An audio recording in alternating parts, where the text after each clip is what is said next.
Joe Biden challenges Vladimir Putin to end the war in Ukraine and threatens to ramp up sanctions very shortly before Vladimir Putin decides to end the last nuclear treaty that he has with the United States. And I don't know, maybe it's just me, but somehow I got this feeling that these two world leaders are not thinking of the same way to end the war.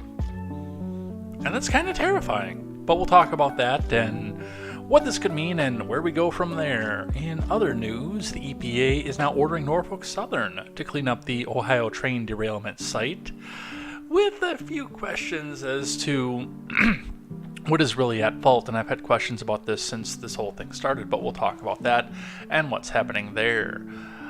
The Air Force has released records from two GOP candidates that are not very good for both of them, so we'll talk about what's in the record and why the GOP is livid about this. And a meatpacking plant in western Wisconsin is fined $1.5 million for hiring minors and putting them into hazardous jobs. It is going to be all this and more. I was the one flying the balloon. I am Jay Edgar, and this is Contemporary.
I would wonder what it's got to be like to what you see in the Instagram feed and what you perceive if you're watching this over on the Instagram side, because I don't have a title card on the Instagram. Like, those of you who are watching on YouTube and Twitch and D Live, you guys see a title card. You can hear the music that's going on there. I mean, if you're on the Instagram side in the middle of the transition while I've got the title card up, those of you on the Instagram side just see me dancing with no music because it's all coming through here. That way it doesn't bleed through the microphone. I mean, and you're not hearing me from my microphone. Like you're hearing me from my phone is what you're hearing me from. You're not hearing anything else off of that. So, I mean, that's gonna look crazy for anybody who's watching the live feed off of there. But, again, and as I always say, because I have people who pop in from time to time on the Instagram feed while we're watching a video or while we're doing in the middle of the cold open or anything else like that, that I will remind you that there is a link in the description that will take you to the YouTube channel, because I haven't put a link tree in my Instagram, and I should, but there's a link in the description that will bring you to the YouTube channel. And then you can go check and watch this live or watch the replay of the episode that you're watching here. And by the way, if you're watching the replay, I do always caption it with the show number as well, so you can see which program we're watching. So, and you can see the video that we're watching. You can hear the music that we're listening to. You can get the full show. For the most part, the Instagram thing is more of an announcement than anything else. So go and check that out. It's going to be an awesome time. Otherwise, stick around. You might learn something. And for those of you who are on the main channels, again, stick around. You might learn something. We've been seeing some new faces come in here as well. So, and we've got a lot to go over here today, especially the thing with Biden and Putin. And by the way, I noticed that I did turn my microphone on after the cold open this time too. But between when we've got the Biden thing, again, I don't think that's what Biden meant when he said end the war. In fact, I think he probably had an opposite idea. Do I wonder if Putin's actually got the balls to pull it off? I don't think he actually does. Because even with the treaty in place, he could have done that at any point at this point. I mean, what do you got to lose at this point? Most of the Western world who is buying gas from you already hates you, and they at least pay lip service to the fact that they don't like you. They like your gas, but they don't like you. So, I mean, it comes down to a point of cost-benefit analysis here, and I don't know that Russia has... I think they have come down to the cost-benefit analysis of they can shake the nuclear arms around all the time, but if they dare, then Moscow would be glass. And again, I don't think for a second that any of this is about trying to take Kiev and trying to take the entire country of Ukraine. As I was talking about yesterday, I do think that the entire part of the offensive was that the people of Luhansk and Donetsk got dispassionate and displeased with the way that Kiev was running things and decided they wanted to be independent. And when Kiev said no, a petition was sent out to Russia and said, hey, help us. That's legitimately what I think is going on here. I know that that's not sexy. That's not, America first and we can go fight a proxy war like the mainstream news is coming out and telling us. But, I mean, legitimately, when I look at the actions and the fact that, Russia should have otherwise just steamrolled over Kiev at this point, I don't see any evidence or reality that they're actually going to take the entirety of Ukraine. So maybe I'm way off base here. I don't know. My phone keeps up. I got a Snapchat message in, and my phone's vibrating now, and it's coming off center here. I got to get a case for that thing, man. I really do. But, we've done enough filibustering here. Let's get down into the news. Before we get started, make sure you guys go check out great programming, such as The Daily Ignoramus, The Breakdown with Birkenhoff, The R-Rated Conservative, The Porch Boys. Go check out Tweets by Brit, Mr. Behavior, The No Gimmicks Podcast, and more, as we come together to bring you a better news experience that is from the common man for the common man. That is right. For too long, we have had news and culture that only came from people who wear suits that cost more than our house. And, these people, they don't know what it's like to live down here in flyover country. Most of them have never visited flyover country before, so don't get your news from those people. Get your news from people who have either care about you, some of you people like me will call friends, and people who have had to make some of the same decisions as you do. So go check out all that great programming here. Let's get into the main news of the day. Let's get started. And we're going to start, as usual, with finance, which, this is going to be a little interesting. I know that the segment on finance is usually pretty dry, and I usually use that as a filibuster as people start to gather in. And if the morning show had taken off, I probably would have dumped it at the beginning or put it down later on into the show just because of the fact that, it's there. But, there are days that it actually gets interesting here, especially when the Dow dumps out 700 points in a day just about. So let's look in at that. We are looking at the Dow Jones, which is at 33,129.57, and it dumped out almost 700 points throughout the day today, ending the day down 697.1 points, or 2.06%. And there's a lot of fear with the rate hikes and really the fact that people are losing their jobs left and right. This is going terrible. And my second, I think it's actually my third. We can just look at the tabs here and find out. I don't know why I'm guessing here.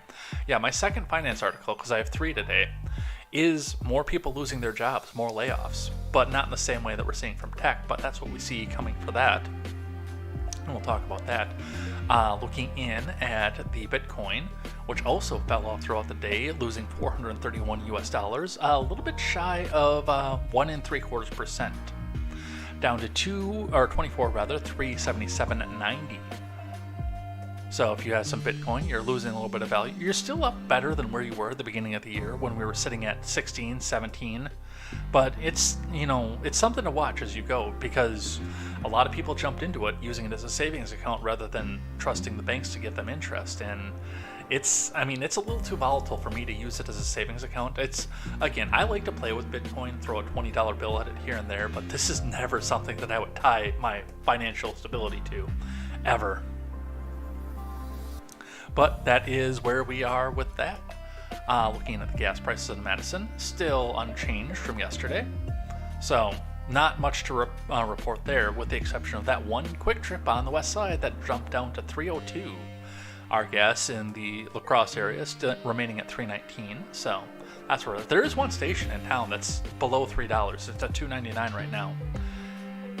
And I always get worse fuel economy with quick trip gas, so I actually went to there. It's a Citgo. I get better economy with Citgo. It's not Shell. There's no Shell in town that I'm aware of. that's what I get my best fuel economy from. But Citgo, I get better economy than Quick Trip is, and I went down there and I just threw $30 in because filling a 30-gallon tank takes forever, and I did have things to do on Saturday. But yeah, I threw $30 in at $2.99 and got just a little bit over 10 gallons. Living a mile from work, that'll cover me for the week, definitely. But that's enough about my life. Let's look in at IBD for the morning. Dow tumbles nearly 700 points. S&P nears key support. Here's what to do now. From Ed Carson. Dow futures tilted higher after hours along with the S&P and the NASDAQ futures because they don't really have any place else to go. With the inflation, it's going to be really hard to see. I mean, if we dump below 30,000 on the Dow after we've inflated, because one thing that people don't realize is that the value of the Dow does depend on the value of the dollar. You know, we keep hearing about points, but these points are representative of actual dollars in these companies. And we've inflated the cash so much over the last 2 years that I really do believe that if the Dow gets below 30,000 again, which I think it's going to, that is going to be the big indicator that we're in trouble. Like, legitimately, I think that I don't think 29,000 is going to be, but I definitely think that 25 to 27,000 is going to be the new 17,000. And I think we're going there. But we'll see what's happening with that. Palo Alto and Coinbase reported late on Tuesday, with Wingstop and chip giant Nvidia due Wednesday. The market rally lost more ground, with the Dow breaking below a key level while the S&P and the NASDAQ retreated towards major support. The 10-year yield continued to race higher, closing in on the 4% level again. Yeah, that's partially because they want you to buy bonds instead of trying to tax it out of people. Amid stronger than expected economic data as well as disappointing Home Depot guidance, investors should be taking a more defensive stance for at least the short term. Palo Alto and Toll Brothers reported earnings late Tuesday, so did the three big ARK Invest holdings: Exact Sciences, CRISPR Therapeutics, and Coinbase. Wingstop and TJX reported early Wednesday. Wingstop fell back below a 5-point Tuesday, while TJX stock isn't too far from an early entry within a shallow base. I really want Wingstop. I keep reading about it, and I really want Wingstop. Although I was heavily debating Buffalo Wild Wings the other day too, so got McDonald's instead. Just because I haven't had it in like forever. It's really hard to find fast food around this area. I mean, it's still scattered around at the point, but I mean, the town next to where I live, like the La Crosse area, has been taken over by Quick Trip. Definitely has. And because they have a la carte and hot food ready to go, it takes over your desire for fast food. And it's of a slightly better quality, so there's that. Nvidia looms on Wednesday night, a key report from the chip sector and the overall market rally. Wingstop is on the IBD leaderboard and the IBD 50. On the futures, Dow futures rose a fraction versus fair value. The S&P and the NASDAQ edged higher. Remember, overnight action in Dow futures and elsewhere doesn't necessarily translate into actual trading in the next regular stock market session. So that's what we have coming from that. Let's look in at some of the reasons why people are coming out of the investments, other than just what's going on. And by the way, I think this thing with Russia at this point is going to drive the markets down further, even more than the economic data we're about to look at. From the Daily Mail. Is the U.S. facing a retail apocalypse? More than 800 big box retail stores are set to close across the nation this year, including Bed Bath & Beyond, Walmart, Gap, and Party City. From Will Potter for DailyMail.com. America is bracing for a mass exodus of retail stores across the nation this year, with more than 800 big box locations set to close from California to New York. Among the iconic names to announce their downsizing includes Bed Bath & Beyond, Walmart, Gap, and Party City. At least 803 stores are set to be shuttered over the rest of 2023, with many forced into desperate cost-cutting measures amid rampant inflation and declining bottom lines. The move comes as numerous industries continue to struggle, including Silicon Valley's tech wreck, which has seen over 70,000 jobs lost in recent months.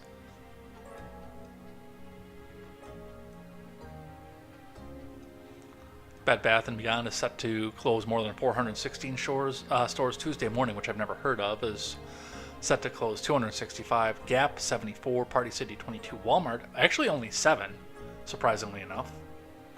Big Lots, the real, I've never heard of that. Macy's, JCPenney are all in the single digits of stores, but, I mean, still, that's hard. Topping the list of brands to close down their stores is a houseware giant, Bed Bath & Beyond. The retailer once owned more than 1,500 stores across America, but a recent purge has seen it aim to end the year at just 480. The company has suffered through a tumultuous few months in the lead up to its latest decision, including massive losses, the death of its CEO, and an activist investor selling a huge stake in the company. At least 416 of the U.S. stores have been identified for closure, while every one of its 65 stores in Canada are also set to be shut down. Despite owning 953 locations across North America just a year ago, by the end of 2023 there will only be 360 flagship Bed Bath & Beyond stores in America, alongside 120 buybuy BABY locations. The state that will be hit hardest is California, which will see 35 stores close, while Florida will lose 21, New York will lose 23, and Illinois will lose 18. Second on the list of stores looking to close up shop is Tuesday Morning, which is shutting down more than half its locations in a desperate move to survive bankruptcy. The home goods company is closing 265 stores as it struggles to survive, which will be its second wave of store closures in 3 years. Its massive reorganization comes as the chain filed for Chapter 11 this month, meaning it's now forced to close up its least profitable stores. So those are the two big ones, and then of course we're losing some Walmarts, some Party Cities, the Gap. Who still goes to the Gap anyway?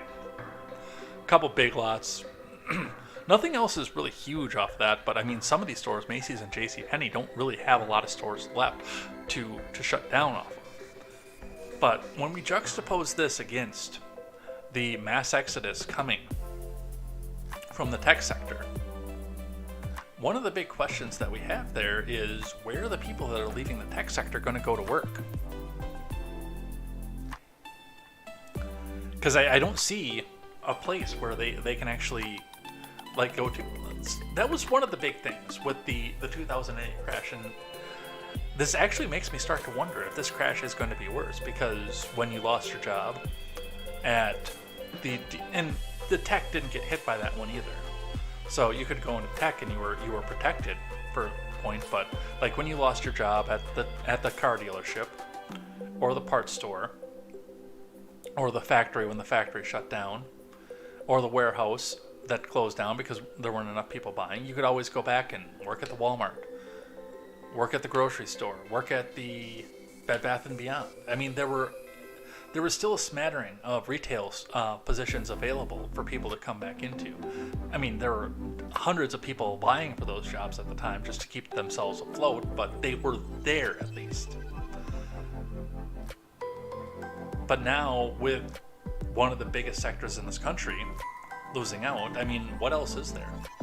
There are a few people that can go into trucking, obviously. That's going to be one aspect of it. I mean, janitorial is going to be there. Nursing is still going to be a big one. Although I think the medical field, as far as doctors go, that's still struggling, but you need so much training to get there. I do see another major jump in nursing, so that's what we have for that. And this is apocalyptic. It really is. But we'll see what's happening with that.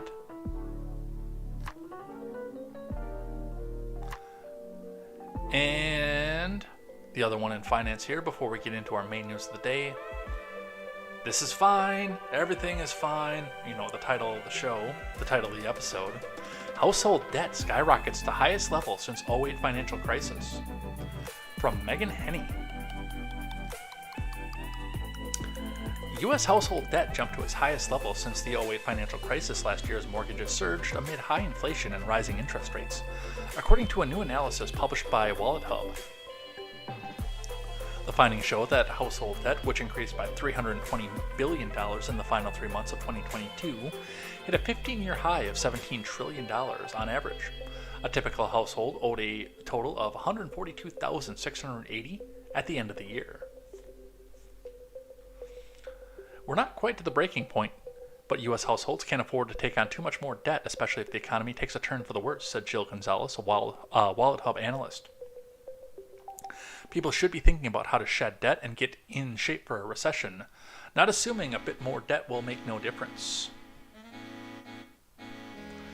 Mortgage debt rose by $290 billion last year, according to the report, a second highest annual increase since the end of the Great Recession. The average household held about $100,667 in mortgage debt at the end of December, just $12,134 below the projected breaking point for a mortgage. The data comes just a few days after the new data from the New York Federal Reserve revealed in the last 3 months of 2022 credit card balances increased by $61 billion to $986 billion. That smashed the previous high of $927 billion recorded before the pinkpox pandemic began. The rise in credit card usage and debt is particularly concerning because the annual rates are astronomically high right now. The average credit card APR, or annual percentage rate, set a new record high of 19.14% last week, according to a Bankrate.com database that goes back to 1985. The previous record was 19% in July of 1991. And that's part of what's ramping up the balances too, is the fact that people are paying more interest over time. With that, we're not in a good place. As much as the Biden admin tries to tell you that everything is fine, we're not in a good place. But again, as I always say, if you can, hoe in that extra row, get ammo if you can find it, and do whatever you can to try to make yourself not dependent on this system. Pick up an extra skill. Do something. And yet, our betters in the federal government are going to keep trying to tell us that everything is fine. Alright, that's all I have for finance. Let's talk about the main news of the day. Starting with the story that I could not get to yesterday. Coming up from over the weekend, Jimmy Carter enters hospice care. What is it? From the Associated Press.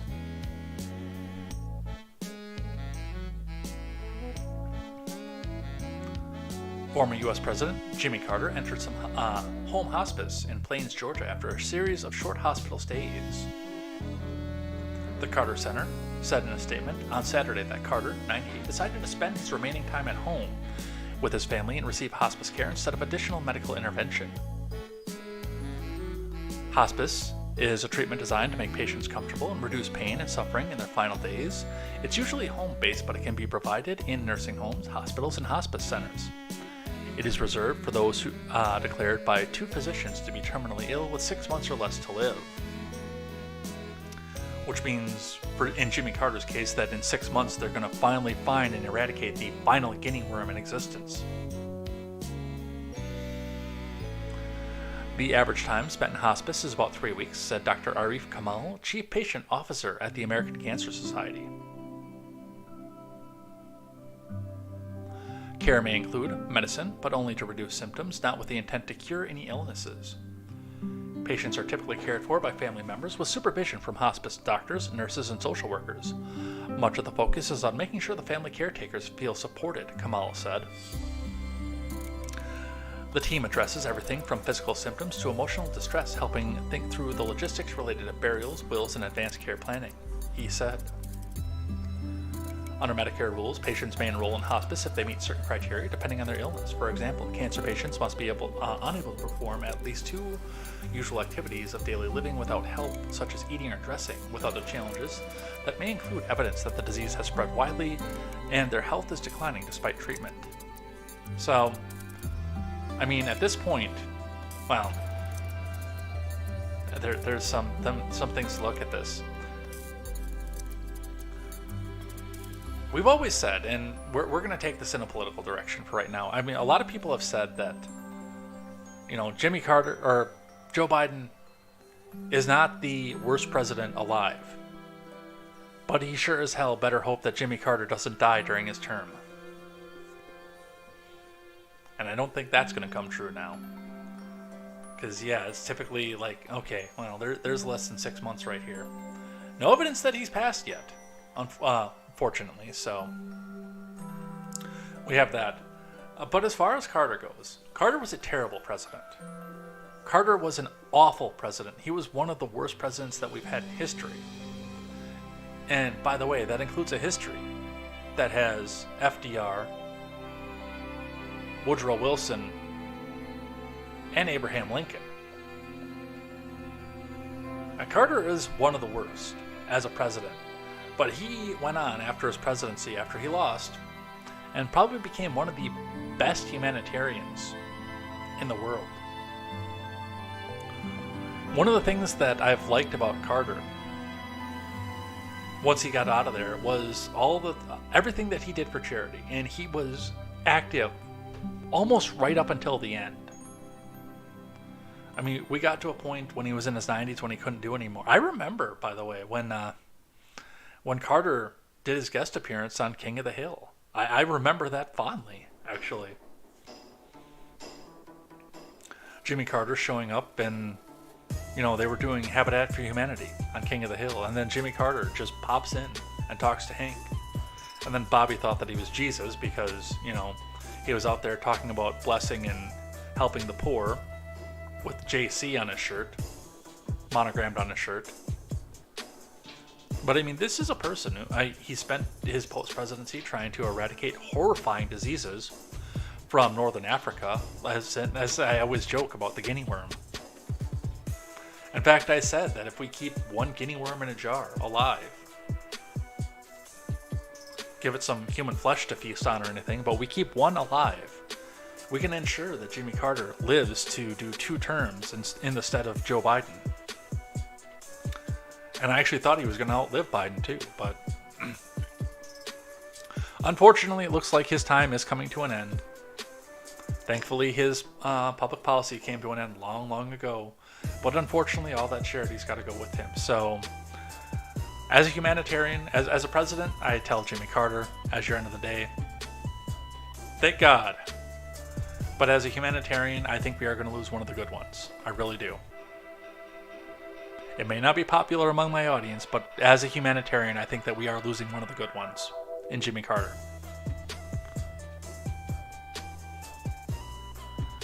And more to look at here from CNN.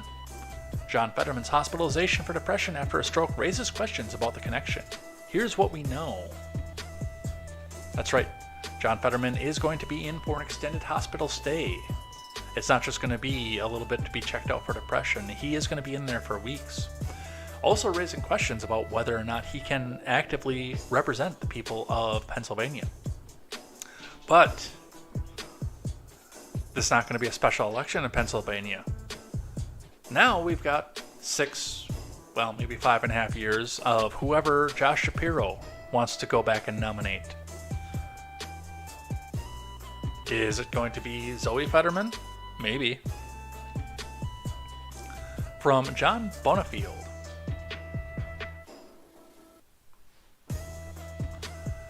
John Fetterman's hospitalization for the treatment of clinical depression has raised questions about the links between depression and strokes and how long he'll need to be hospitalized.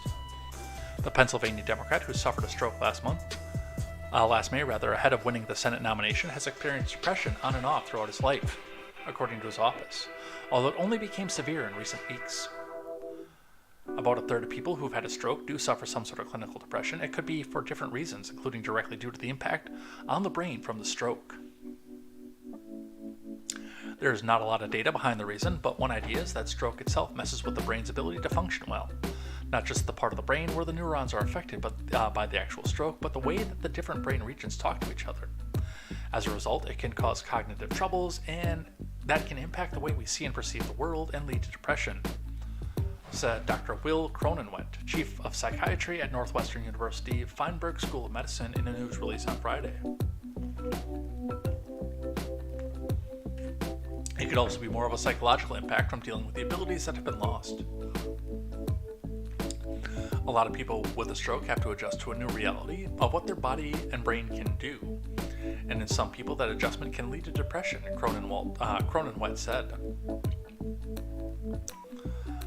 Mental health experts told CNN that Fetterman's prior history of depression likely increased his risk of post-stroke depression. We know that folks with a history of depression after they had a stroke They're at much higher risk of post-stroke depression, said Abigail Harden, a rehab psychologist and assistant professor at Rush University. A source familiar with the matter told CNN's Manu Raju last week that it's unclear how long Fetterman might stay at Walter Reed. He could potentially stay for a month or so, the source said, or he could leave sooner than that, or maybe a little later. It will take time for him to get the right medication he needs for his treatment, the source said. So, and that's, I can probably almost skip these next two articles, because WGAL 8 and the Post Millennial both are talking about the fact that he's going to be in for a lengthy stay. And the question, again, comes off the fact of, does Pennsylvania just go without representation for those 2 months? Now, of course, they've got their senior senator. Who is the other senator from Pennsylvania, by the way? I feel like I should know this.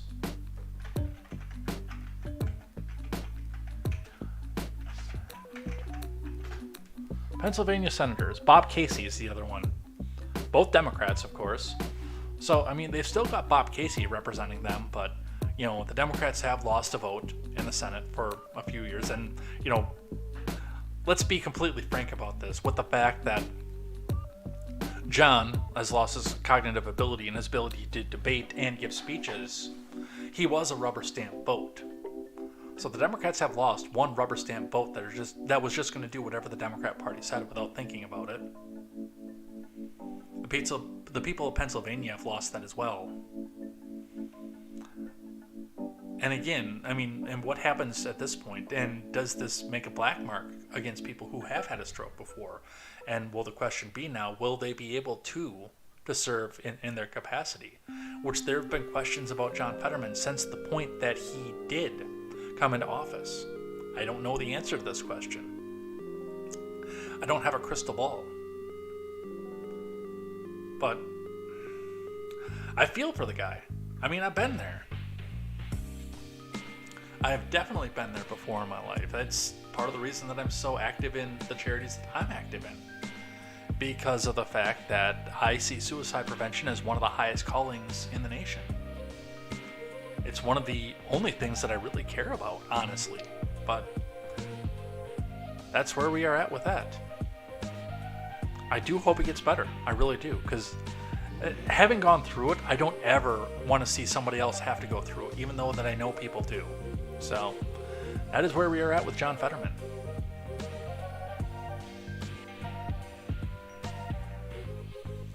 All right, let's talk about, well, the Twitter announcement, because I didn't have enough space in the title to put what I put in for the Twitter announcement. So Joe Biden, according to the article here, Biden challenges Putin to end the war in Ukraine and threatens to ramp up sanctions against Russia. And then, of course, Russia decided to back out of its nuclear treaty, which tells me that both of these men probably had a different idea on how to end the war. But let's read on from Fox News' Brooke Singman. President Biden on Tuesday challenged President Putin to end the war against Ukraine and warned that the U.S. and its allies around the world will continue to support Ukraine and push for new sanctions on the Kremlin. I wonder if there's video of this. I chose not to use a Daily Wire article. Now I'm just thinking to myself, there's usually video on those. But actually, now that I think about it, I don't know that I got this from Daily Wire either. I think I got this from Porch Boys, not Porch Boys server, Off Hour server.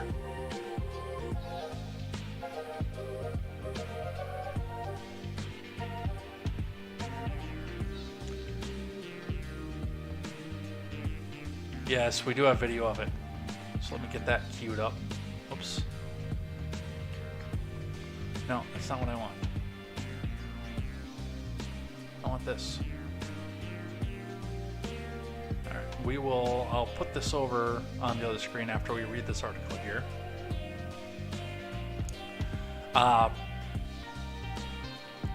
President Biden on Tuesday challenged Vladimir Putin to end the war against Ukraine and warned that the U.S. and its allies around the world will continue to support Ukraine and push for new sanctions on the Kremlin. Biden delivered that warning from Warsaw nearly a year after Russia's invasion of Ukraine and a day after making a surprise visit to the Ukraine. Still, by the way, has not been to East Palestine. I saw a meme earlier on that said that East Palestine was changing their name to East Israel so they get U.S. Aid. I thought that was funny. 1 year. Let's watch the video. I was about to do Biden voice, but let's just watch the video.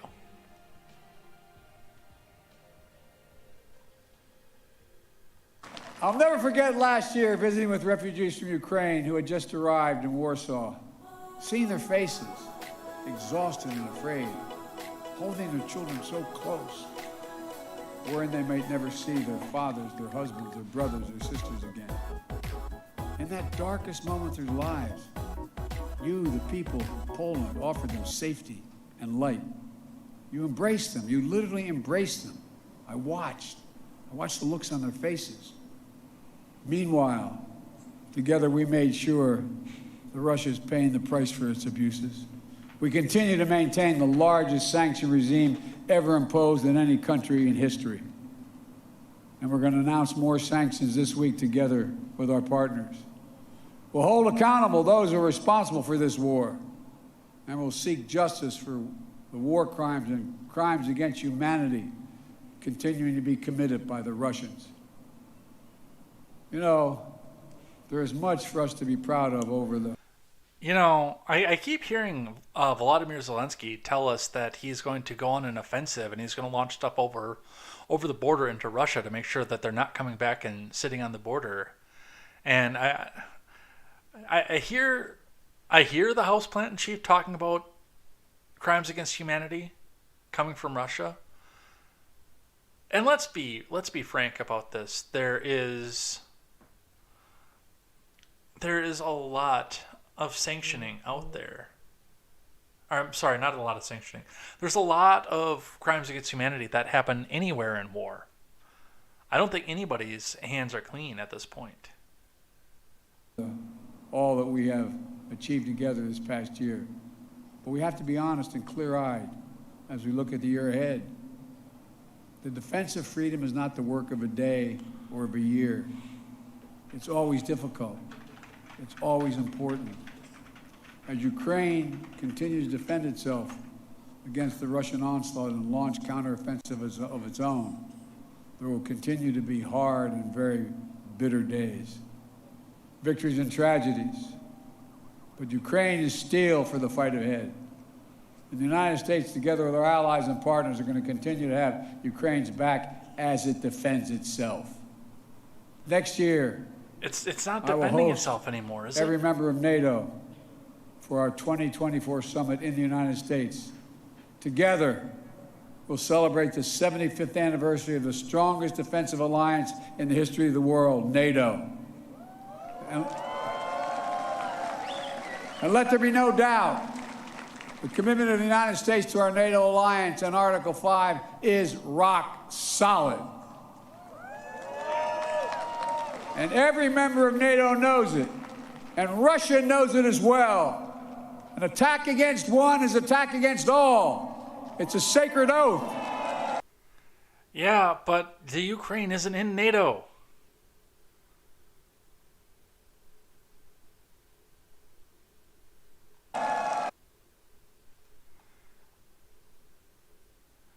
We're going to war, aren't we?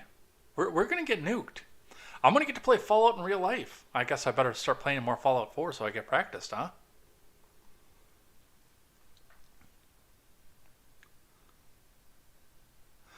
More of this that didn't make the clip that was on Sky News. Oh, 1 year ago, the world was bracing for the fall of Kiev. Well, I just came... Well, no, this is Biden, so he's saying, Kiev! Well, I just came from Kiev, and I can report Kiev stands strong. Kiev stands proud. Kiev stands tall. And most importantly, Kiev stands free. And Kiev, and Kiev, and Kiev. And Kiev, Kiev, Kiev, Kiev, Kiev, Kiev, Kiev. 81 million votes. Biden said that a year after Putin's invasion, NATO was more united and more unified than ever. Putin is confronted with something today that he didn't think was possible a year ago, man. The democracies around the world have grown stronger, not weaker. But the autocrats of the world have grown weaker, not stronger.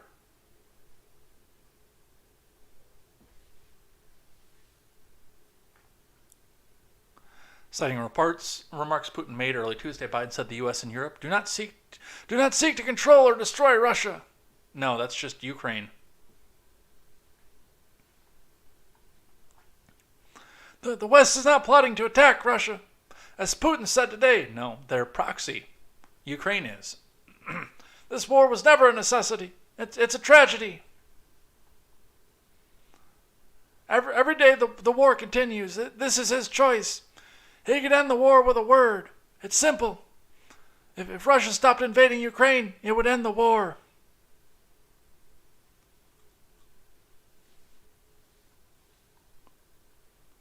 Well, I think Vladimir did make a step in that direction. We'll talk about that in a moment.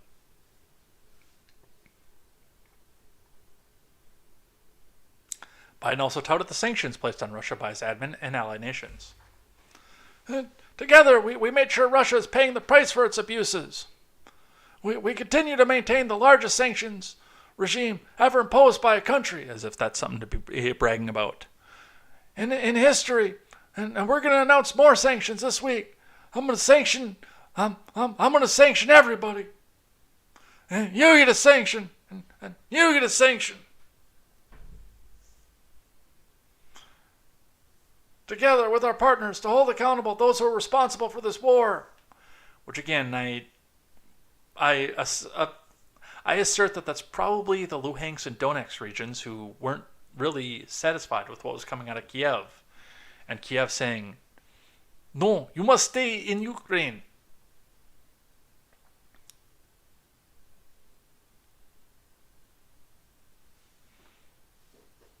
So, there's that.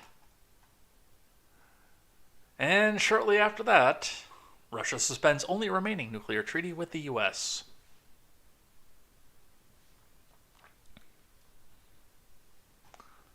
From Vladimir Isashenkov of the Associated Press.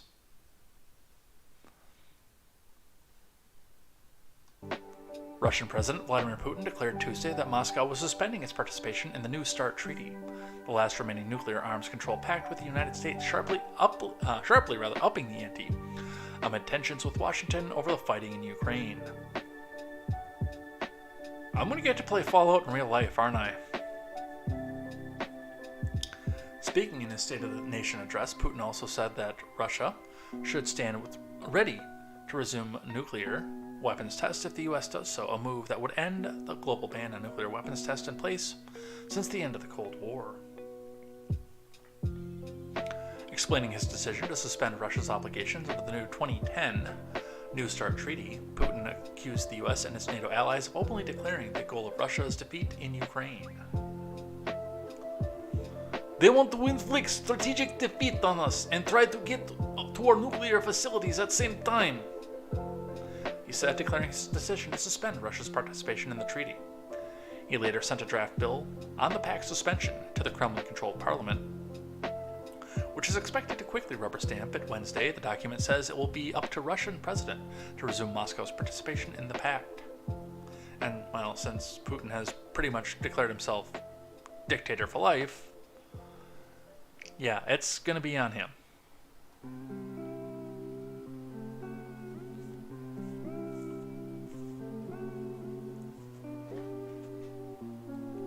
Putin emphasized that Russia was not withdrawing from the pact altogether, and hours after his address, the Russian Foreign Ministry said the country would respect the caps on nuclear weapons set under the treaty. Russia will also continue to exchange information about test launches of ballistic missiles per earlier agreements with the U.S., the ministry said. Nothing that the decision to suspend Russia's participation in the New START could be reversed. The Foreign Ministry urged the U.S. to de-escalate tensions and create a proper environment for the treaty's implementation. The New START treaty envisages caps on the number of nuclear weapons and broad inspection of nuclear sites, Putin said. Such inspections don't make sense after the US and its allies declared the goal of dealing Russia military defeat in Ukraine and help the Ukrainian military mount strikes on Russian nuclear facilities. So, all in all, I mean, Vladimir is not coming up here and saying, I will rain nuclear hellfire on all Western nations because I am not in treaty anymore. The meat and potatoes of this is the fact that he doesn't want the US inspecting his facilities, which is understandable in his position. You've declared yourself an adversary and all of the West in NATO, an adversary of Russia. You did say that, Biden, as the head of NATO. So why the hell would you ever want your adversary in inspecting your nuclear facilities? I wouldn't. If I was in a position where I had nuclear facilities and my adversary said, I want to come and inspect your nuclear facilities, I would tell my adversary to get the frick bent.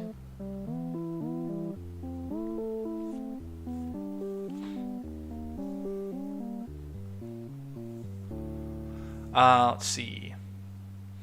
Anthony Blinken deplored Putin's move as deeply unfortunate and irresponsible, noting that we'll be watching carefully to see what Russia actually does.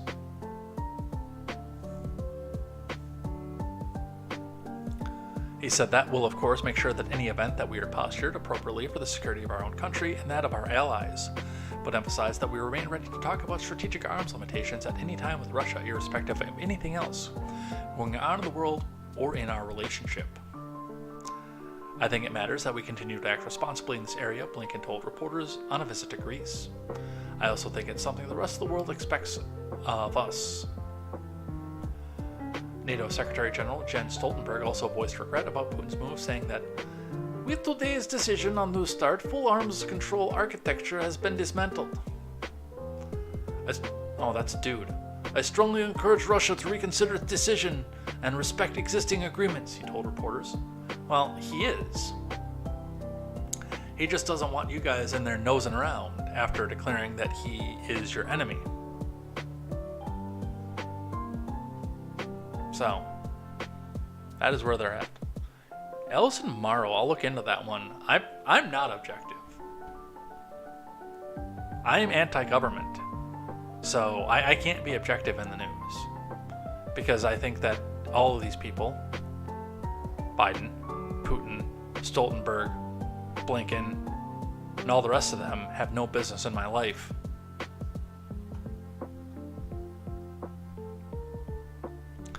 And just because we weren't afraid of one nuclear-armed nation popping off, from CNN, China sanctions Lockheed and Raytheon after vowing to retaliate against U.S. restrictions. And I have stock in both of those companies, which is lame. From Wayne Chang and Simone McCarthy.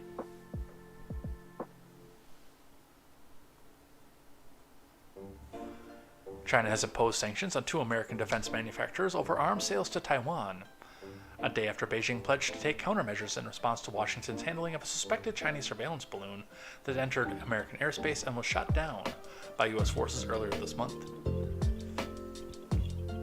Lockheed Martin and Raytheon, a subsidiary of Raytheon Technologies, will be added to China's sanctions list, its Ministry of Commerce said in a Thursday statement. They are banned from importing, exporting, and investing in China.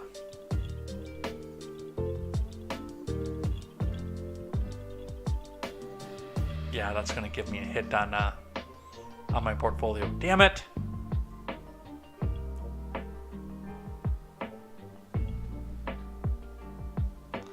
Lockheed makes the F-22 Raptor fighter, a model that was responsible for shooting down the Chinese balloon off the coast of South Carolina on February 4th. Raytheon makes the AIM-9X Sidewinder missile, which was used in the mission. And I'm sure that they're both chock full of Chinese parts. Well, at least they were. China has insisted that the sanctions were not related to the unmanned airship incident, but its Ministry of Commerce released a statement on Friday saying the measures were part of a normal law enforcement action for arms sales by the 2 entities to Taiwan that seriously undermine China's national security and territorial integrity. The sanctions came just days after the U.S. Commerce Department restricted 6 Chinese companies that it said were tied to the Chinese Army's aerospace program from obtaining U.S. technology without government authorization.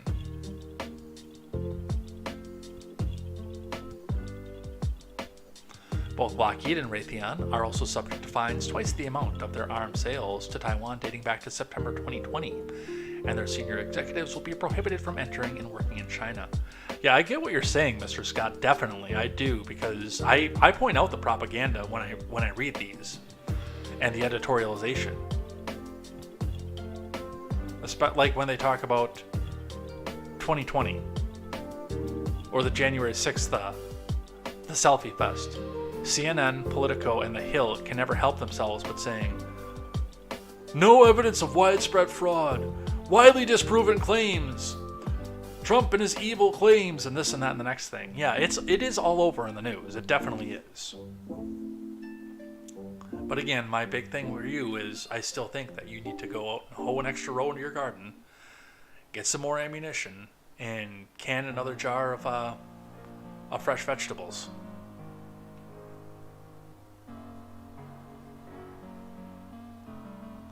And I am trying to influence people to do that and be less dependent on the government when they can. So, there we go. Another piece of Biden speech here. Listen to Biden. All across my country, in big cities and small towns, Ukrainian flags fly from American homes. Yeah, that they do. I don't care for it, but that they do. The city of Johnson Creek in southern Wisconsin, down by where I used to live, actually painted in their water tower the Ukrainian flag colors. I have not spent a penny in Johnson Creek since then. Which was lame because that was one of my favorite places. Well, last time I was engaged. That was one of my favorite places to stop.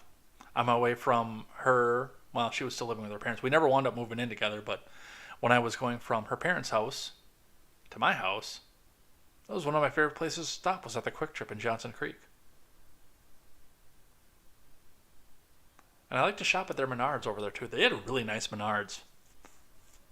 The Taco Bell was really good too. The Taco Bell never got an order wrong for me, the one that was in that town.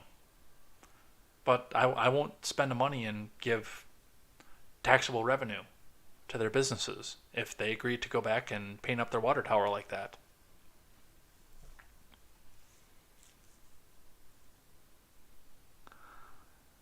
As far as what we see here, yes, this is ramping everything up. This is escalatory.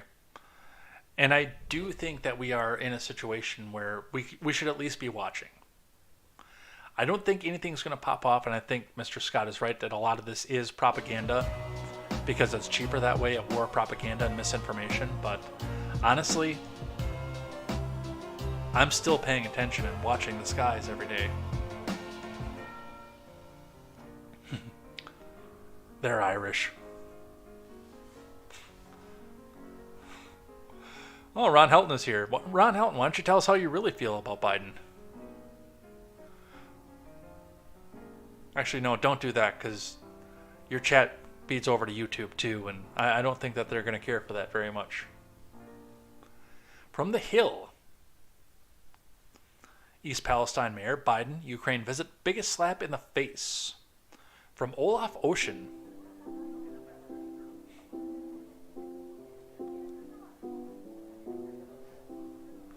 The mayor of East Palestine on Monday said that President Biden's visit to Ukraine was the biggest slap in the face as his town continues to deal with the chemical fallout from the train derailment. During an appearance on Fox News, East Palestine Mayor Trent Conaway was asked to give his thoughts on Biden's surprise visit to Kiev on Monday while he is in Poland for an international trip. And trust me, by the way, that was set up to make the mayor look bad.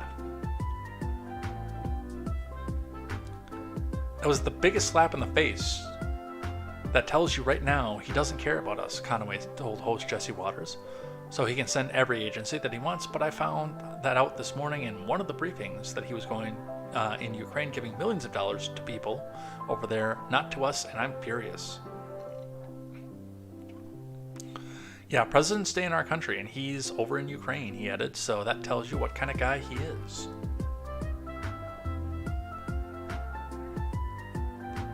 Conaway's remarks come as prominent GOP figures in the past have criticized Biden for neglecting domestic issues such as immigration and national security with a surprise visit to Ukraine. And we talked about Ron DeSantis getting in on this yesterday, and honestly, Conaway he's got the right. I mean, you pay taxes into your state, you pay city taxes, and yes, there are municipal taxes that have to be paid to the state, which then get turned around and get paid into the into the federal government, on top of what we as individuals pay. And to give all of that away to the federal government and be literally offered nothing in return, you don't even have a chance to turn it down. When the federal government looks at a legitimate disaster where people were displaced from their homes and says, no, you get nothing, until our political opponent shows up there, and then we'll give you the world.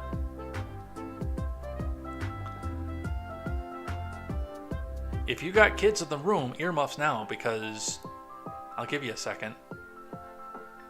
That is bullshit. That is unadulterated, straight out bullshit.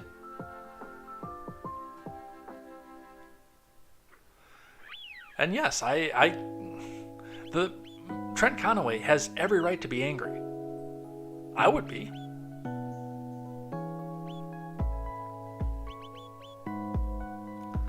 You were elected. In any elected position, one of your duties is to go to bat for your constituents.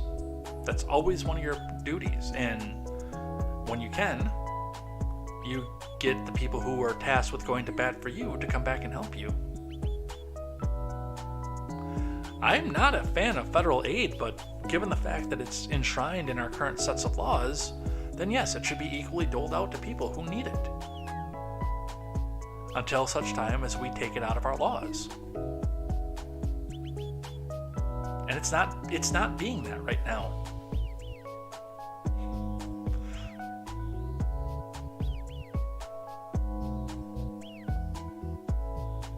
And in other news, and again, something that I wouldn't have given a second thought to, except for the fact that we had train derailment, nursery fire, explosion at a metal plant, and now we have another big fire in New York. I don't know anything about this, but I will be paying attention to this in case we have to throw it on there. Happening now. Massive plumes of smoke seen in the skies of Brooklyn following a large fire at the lumber facility in Williamsburg. Where's Quest Fanning?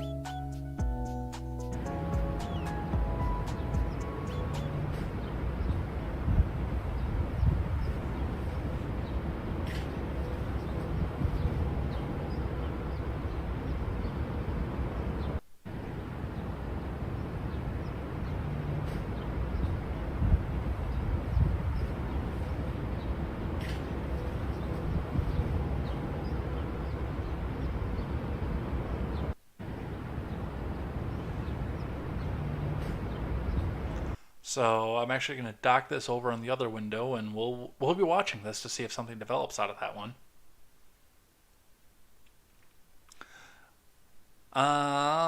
EPA ordering, which actually I think this might be the right thing to do at this point.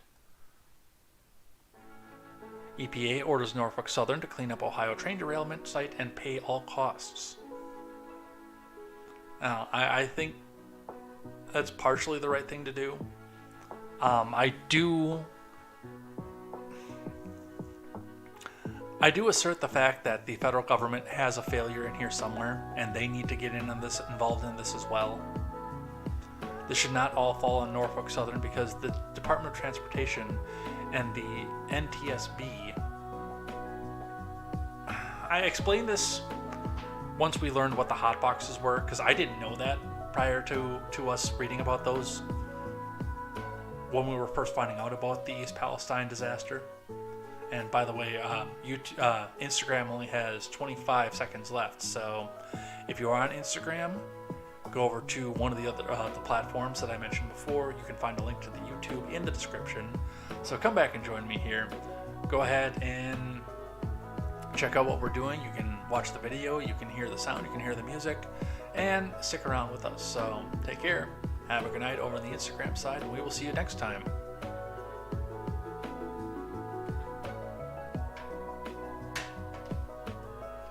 Alright, now for the rest of the fun stuff. As far as this goes, yes, the NTSB has these hot boxes, and they have them scattered throughout the tracks to detect a problem like this, to make sure that this doesn't happen. Wheel bearings don't just go bad and burst into flames. By the time you've burst into flames, you've had miles upon miles, hundreds of miles usually, of advance warning before they burst into flames. So why are the hot boxes not reporting? You've gone through several major cities by the time you have a problem like what we saw 20 miles away from where the train derailed on that video. And I do think the federal government bears some responsibility to this. Let's read.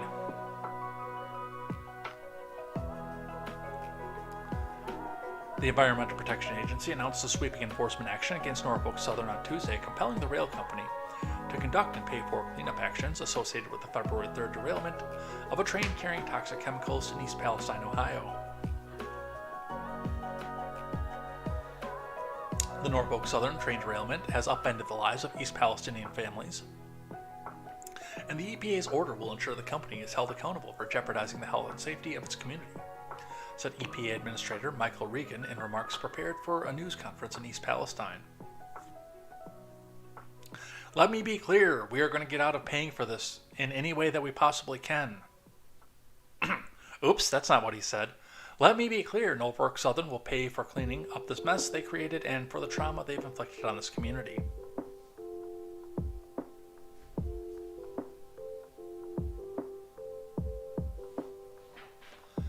If the company fails to complete any of the actions ordered by the EPA, the agency will immediately conduct the necessary work and then compel Norfolk Southern to pay triple the cost.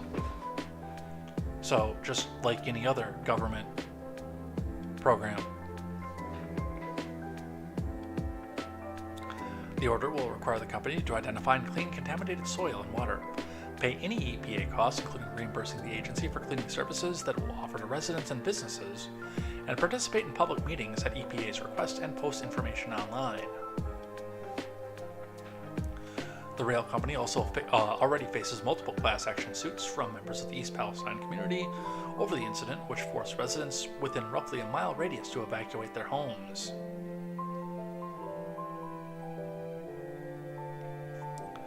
The Ohio State AG's office has also indicated it plans to take legal action against Norfolk Southern.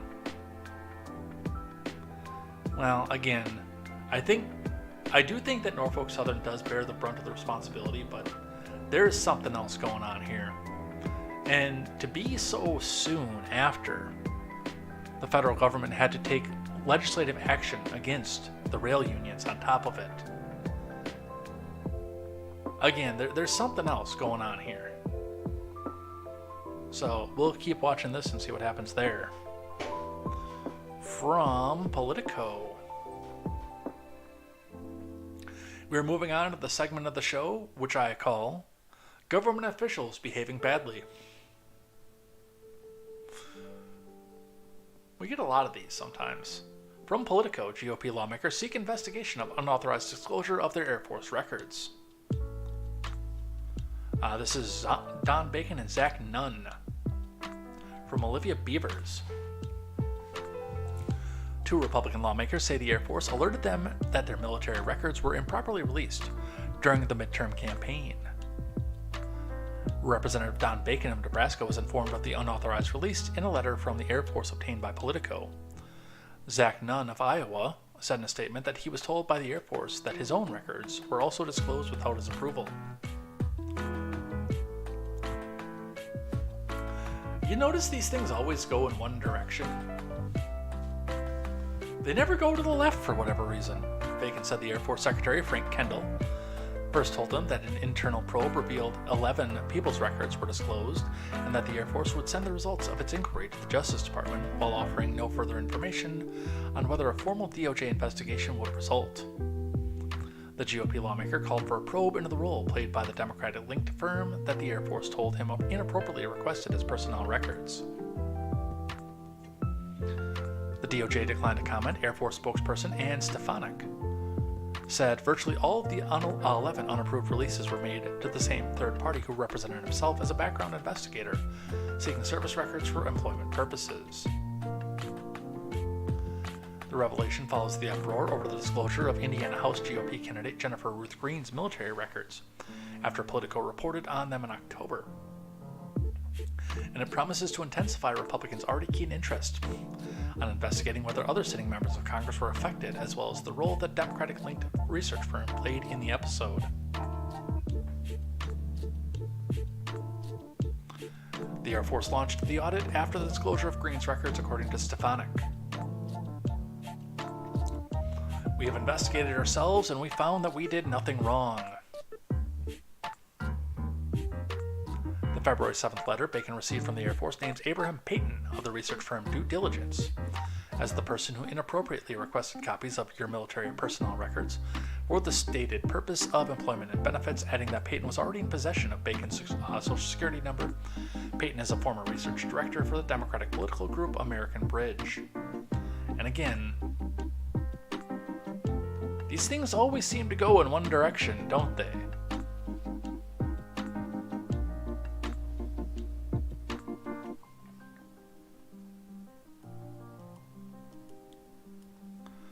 More government officials. I suppose MSDNC is an arm of the Democrat Party, so we're going to call this government officials behaving badly. Alpha Karen with brown skin. MSDNC guest ratchets up the racism to insult Nikki Haley. From Virginia Kruta. It is lo-fi remixes of video game songs, so it's not always 8-bit. MSDNC guest Wajahat Ali ratcheted up the racism on Sunday evening to attack former Governor Nikki Haley, who is the daughter of Indian immigrants, claiming that she was essentially using her brown skin to launder white supremacist talking points. Let's listen. To quote Zora Neale Hurston, not all skin folk are kinfolk. Nikki Haley instead is the Dinesh D'Souza of Candace Owens. She's the alpha Karen with brown skin. And for white supremacists and racists, she's the perfect Manchurian candidate. And instead of applauding her, I am just disgusted by people like Nikki Haley who know better, whose parents were the beneficiaries, as Asha said, of the 1965 Immigration Nationality Act, which passed thanks to those original BLM protesters and the Civil Rights Act. Her father came here because he was a professor. He taught at a historically black college in South Carolina. That's how she became the proud American that she is. And yet, what does she do? Like all these model minorities, which, by the way, is a strategy of white supremacy to use Asians in particular as a cudgel against black folks. Instead of pulling us up from the bootstraps and pulling others from the bootstrap, we're taught to take your boot and put it on the neck of poor browns, immigrants, refugees, and black folks. And that's what she did in her ad. So I see her and I feel sad, Mehdi, because she uses her brown skin as a weapon against poor black folks and poor brown folks, and she uses her brown skin to launder white supremacist talking points. And the reason why I feel sad, because no matter what she does, Mehdi, it'll never be enough. They'll never love her. And if you don't believe me, what did Ann Coulter tell proud American Nikki Haley 2 days ago? Go back to your country. Nikki, go back. They'll never love you. Go back. It ain't worth it. Go back to Come where you back. came from, which is the ultimate racist insult, and of course the title of your book. I don't know how these people just... I don't know how they function with all of this hatred. Now, I am against Nikki Haley. I don't want her to leave the country. I just don't want her to be in office because she's a war pig. She is a female Bush. She's a female Jeb. I don't care what color her skin is. It means nothing to me. I care that she wants to go back and lead another incursion into the Middle East.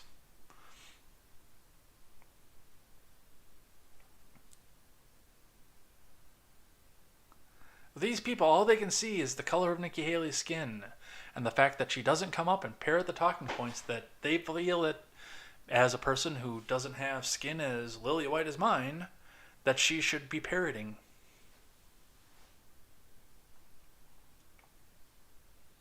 God, I hate MSDNC.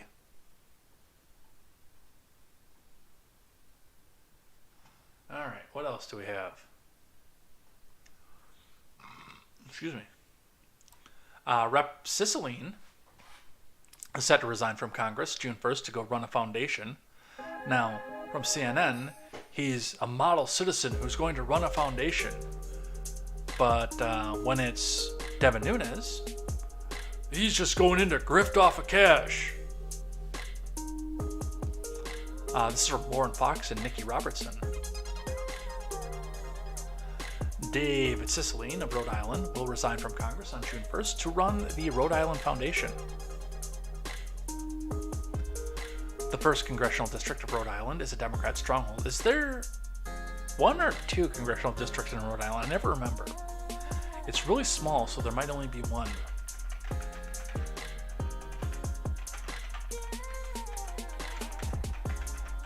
Are in Rhode Island.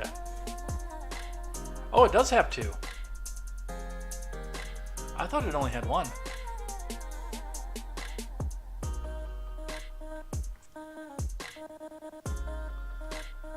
The 1st Congressional District of Rhode Island is a Democrat stronghold, with Cicilline winning by almost 30 points in his last midterm election. There will be a special election held to determine who fills the seat. For more than a decade, the people of Rhode Island have entrusted me with the sacred duty. More than a decade. On 2-year terms. That means you've been there for at least 6 terms.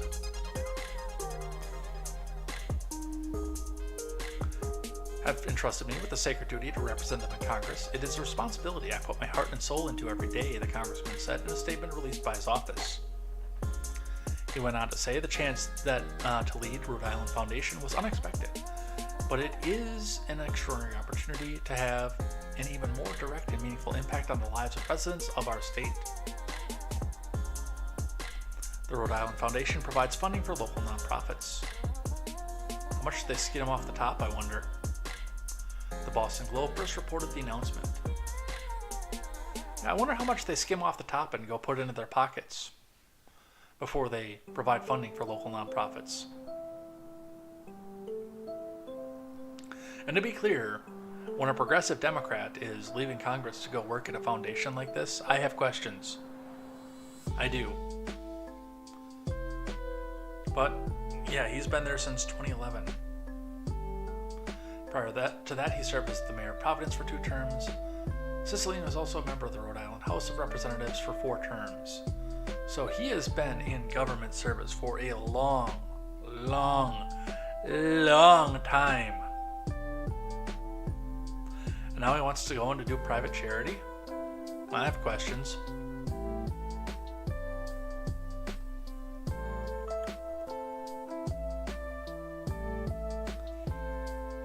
All right. In California, a new bill would ban canine officer arrests and crowd control. The reason? Racism. From Daniel Macht. A bill that would ban the use of police canines for arrests and crowd control was introduced at the California State Assembly on Monday. Assembly Bill 742's supporters, which include the NAACP and ACLU, say that the use of police canines has been a mainstay in America's history of racial bias and violence against Black Americans and people of color. Why? Because of course they have. The bill seeks to end a deeply racialized, traumatic, and harmful practice prohibiting police canines for arrests, apprehensions, and crowd control. Assemblymember Corey Jackson of Riverside said in a press conference at the Capitol.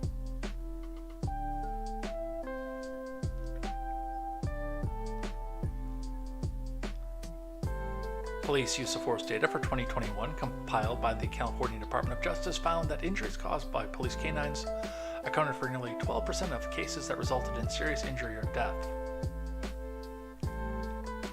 Of those canine cases, nearly 2/3 involved people who were black or Latino, and black people were more than 2.6 times more likely to be seriously injured than white people, data show.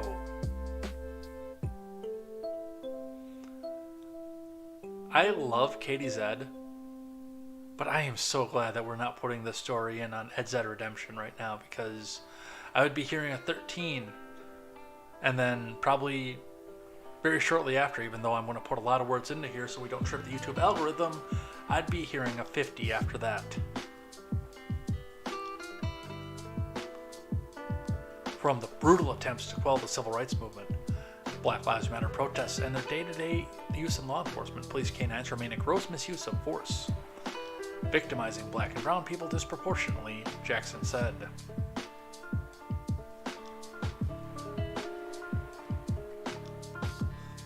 He said that in 2021, police canines hurt 186 people in the state, causing injuries with greater frequency than batons or tasers.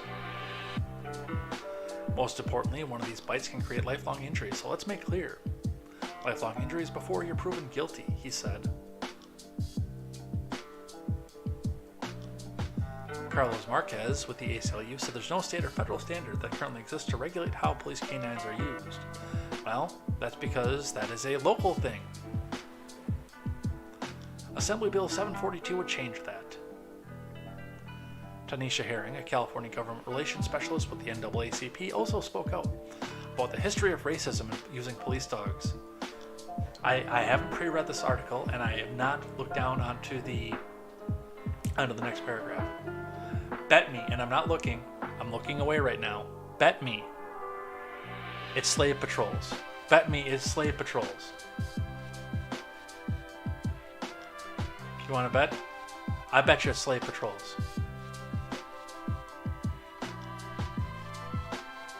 I'm gonna look. I'm gonna look in just a second.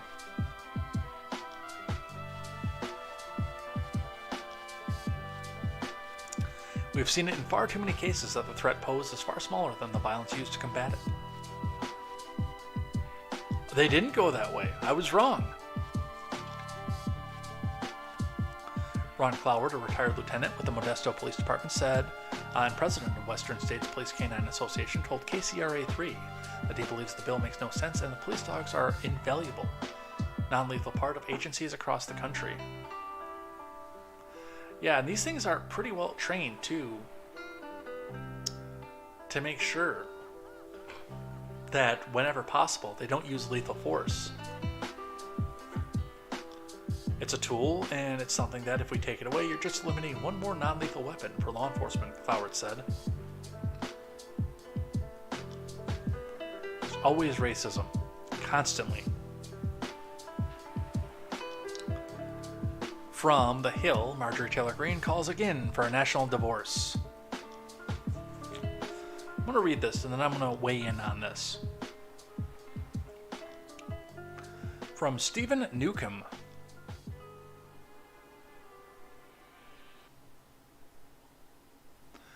Marjorie Taylor Greene, who is a plant I still believe to this day, resurrected her calls for a national divorce on Monday, arguing that Republican and Democrat states need to be separated and the federal government needed to shrink, although it's unclear what prompted that thought.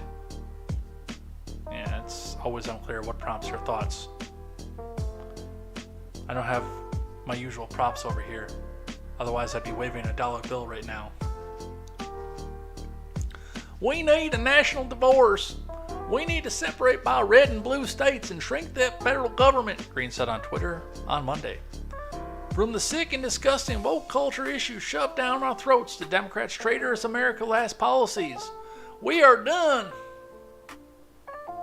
It was not the first time that Greene has suggested the idea of a national divorce. In late 2021, Greene said that voters who brought ruin to California shouldn't be allowed to do the same to states like Florida.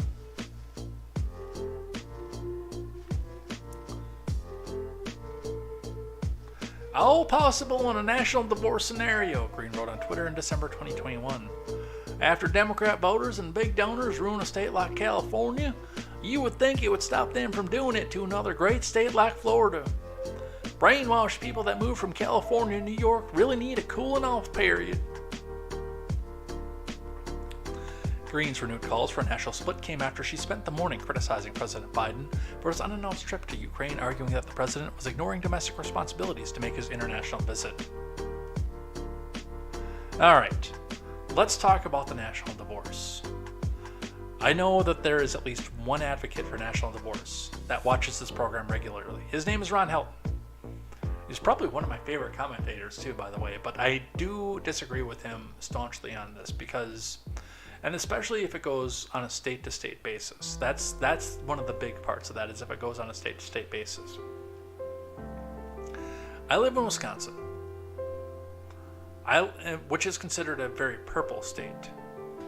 So, number one, it would be next to impossible to determine where Wisconsin would fall on a national divorce. The majority of our population lives outside of Madison, but a large amount of our statewide decisions in this country, or in the state rather, are made by Madison. And I'm looking at it from that aspect of it. I don't know where we would go. I don't know where we would land if we went on a state by state like Green had talked about. But I also look at people, my friends who live in Illinois, and yes, I dog on Illinois all the time. But Illinois, I said this to my ex-fiance when we went to a wedding in Springfield, that we weren't actually in Illinois. I know my friend Eisenfire, who was on, was it Red Ned show by that point, or was he still on Ed's World back when we were on there? My friend Eisenfire lives in Northwest Illinois, which is weird because I actually thought he lived closer to Chicago when I first met him, but he lives in Northwest Illinois.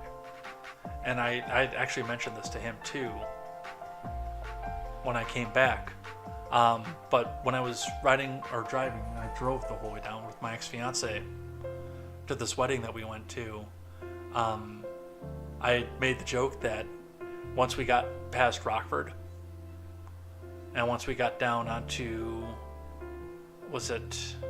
I should know the names of these roads, especially that one because I travel it all the time. Not all the time, but I've traveled it several times going down to Georgia before.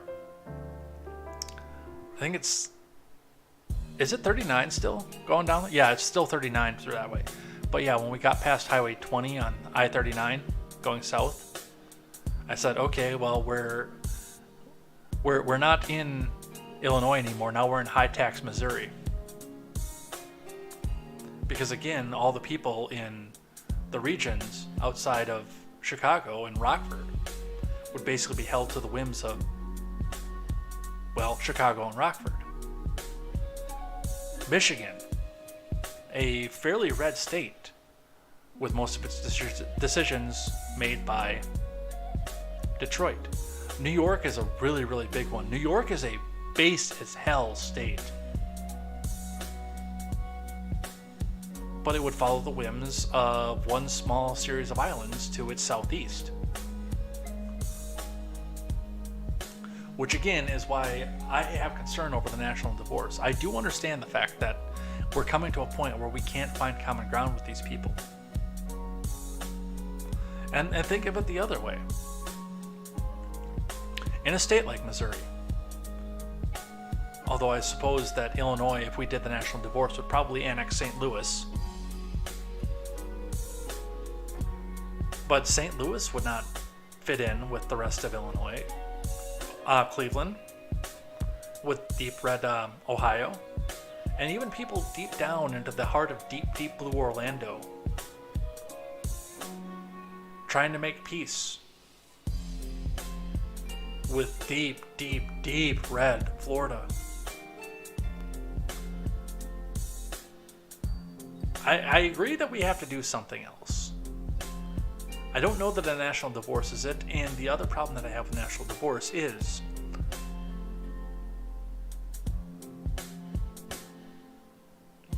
after the blue regions, the little cities, especially if we went by county to county, started to realize that they can't make it based on what little bit of agriculture they have in the city, they're going to go back out looking for resources again.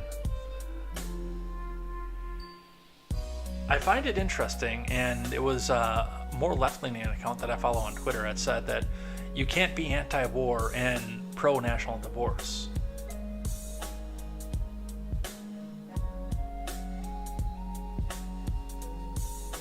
And I haven't commented back on it yet, but my big comment to that is no. You can't be anti-war while we're pro-national divorce. Because you will be coming after our resources at one point.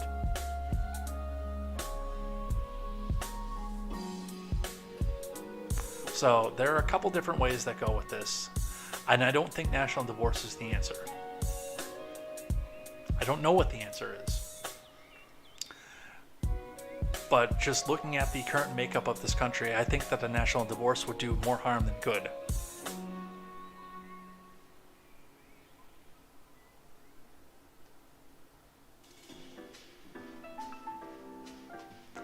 Alright, let's talk O'Keefe. James O'Keefe ousted from right-wing activist group Project Veritas. So, and I've got two different articles talking about this, mostly so we can look at the two headlines, but I'm going to do most of my bulk reading from CNN. But it's two people that are looking at this, at the same story from a different angle and a different political perspective. From John Passantino.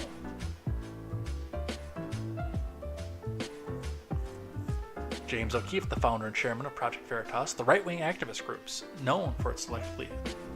Oh my god, the editorialization. This, by the way, is what Mr. Scott was talking about. Right here. The right-wing activist group known for its selectively edited undercover sting videos, targeting journalists and progressive groups, has been ousted from the organization, he told staff in a videotaped speech posted online on Monday. I've been stripped of my authority as CEO and removed from the board of directors, O'Keefe said in a prepared statement to the group staff. I'm indefinitely suspended from the organization, he added. R.C. Maxwell, a Project Veritas spokesperson, said on Twitter that O'Keefe was removed from his position as CEO by the Veritas board. The right-wing group, which was founded in 2010 and quickly rose to notoriety, has used its undercover sting videos to target news organizations including CNN and New York Times, a former newspaper. The group's highly edited videos, this is ass covering, by the way, by CNN, which have often promoted disinformation and conspiracy theories, have been featured prominently on Fox News and in right-wing media universe to fundraise and generate publicity for the group.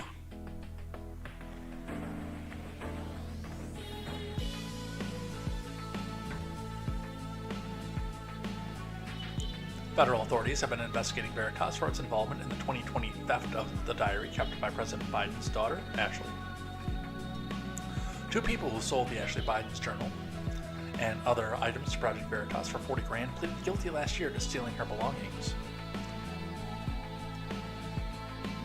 They got a plea deal, by the way. The removal of O'Keefe from the nonprofit organization that he founded more than a decade ago came after an internal memo reportedly signed by members of the staff earlier this month and presented to the group's boards alleged that O'Keefe was outright cruel to his employees. Daniel Strack, the executive director of Veritas, acknowledged in a statement last week that there has been a real management concern regarding the treatment of people and the internal processes at the group. Strack denied that O'Keefe had been removed from Veritas, calling him the hardest working person I've ever met, but said that O'Keefe has been forced to take time off from the organization. Earlier that day, the 38-year-old was pictured on a hiking trail in Santa Monica with an anti-vaccine activist, Robert F. Kennedy Jr. Oh my god! Editorialization. Yes, this is exactly what Mr. Scott was talking about. CNN has poisoned this entire article with propaganda and slander against Robert Kennedy, Dr. Robert Kennedy, Veritas and their mission, and O'Keefe himself. Now, what has actually happened with this? I think that we're going to get some details coming out of this and somewhere in the future. I don't think we're going to get it anytime soon, but within the year we'll probably start to see And it is interesting that this all came right after the big Pfizer reveal, number one. And number two, I mean, nobody had a problem with them. And they're talking about him buying and purchasing and being a dick for years at this point. And yet nobody had to say a word until after the latest big sting. I don't know. Something seems really odd about this. But of course, with CNN saying he got ousted, his people hated him so much that they had to take him out of there. With the Daily Wire saying that he had to resign peacefully. It's all good. He just walked away from the project. From what I understand from looking at what's happening with this and seeing it from the outside, it does appear that subscriptions and interest in Veritas has been dropping significantly, and it's following O'Keefe. Like a lot of people predicted that it would when they started talking about ousting him. He is Project Veritas. He is the man behind it all, and he is the one that makes things happen. He's the one that people are going there to see.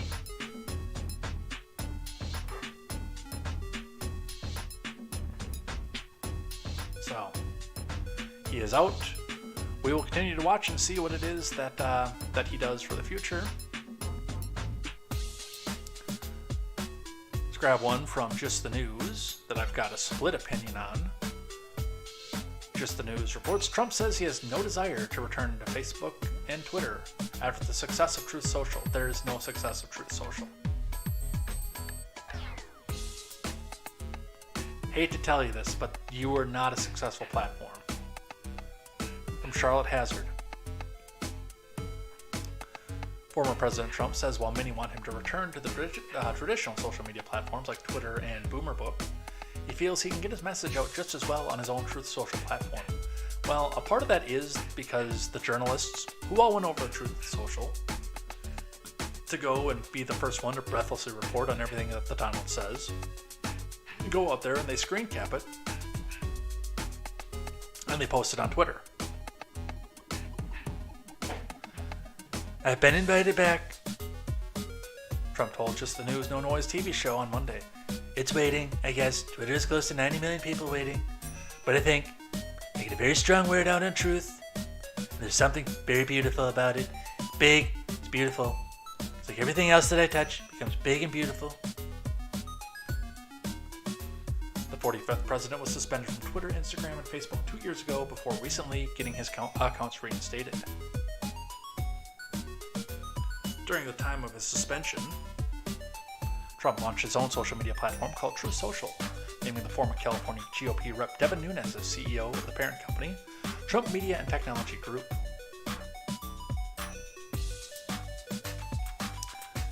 They want me back so badly on Twitter. They want me back on Google. They want us back badly on Facebook. But platforms such as Twitter are boring. They do want us back so badly, and they made it open, but it's become boring, it's boring. You have fake accounts, you have bots. Truth doesn't have that. Trump also called out the big tech platforms that censored him. They treated us very badly. You can't help but remember that. And if you don't remember that, you're very foolish, and I don't like to be foolish. So we'll see what happens. Now, as far as this goes, the first I'm going to go is on Trump's side and steelman his argument. These companies, number one, they can turn around and bomb him out at a moment's notice, and they proved that over absolutely nothing. So I think he's right to give him the middle finger and say, no, I'm going to take my ball and play over here. Guess what? All your journals are coming over here, and they're screen capping what I said on Truth, and they're posting it on Twitter, so I have just as much reach. It's like I'm there, but I'm not there, okay? Almost like I'm there, but I'm not there. Folks, it's a big, beautiful platform. And he is right, and he is getting just as much reach on Truth. The mainstream media is covering his Truth Social.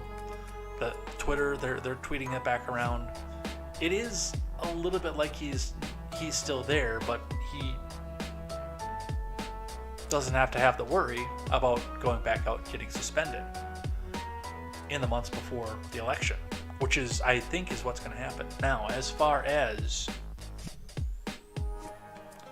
why I think he should be back on there, why I would argue against what he has to say, is in two different directions. Number one of the big things to look at with him being on Twitter is that he could get suspended again, which would make him a martyr at the very end of the campaign. And I legitimately believe that he runs for president actively, which he has been kind of inactive with it at this point. But if he goes actively and gets back on Twitter, his October surprise will be that on October 1st that he'll get suspended. They'll find some reason to come back out and say, violent insurrection, dangerous misinformation, one thing or the other, and he's gone. Maybe not so much on Elon Musk's Twitter anymore, but definitely on Facebook, Instagram, etc., which gives him the card to play the martyr from. It gives him a position of strength. They're so afraid of my message that they have to cut me out, and the journos are still coming out here, the fake news media, they're coming out here. They're screenshotting my stuff off Truth. I'm still on Truth, and they're still putting it on Twitter. They just don't want me to be there. But I'm still there. I'm always there. And it does give him a much bigger platform that he can run from.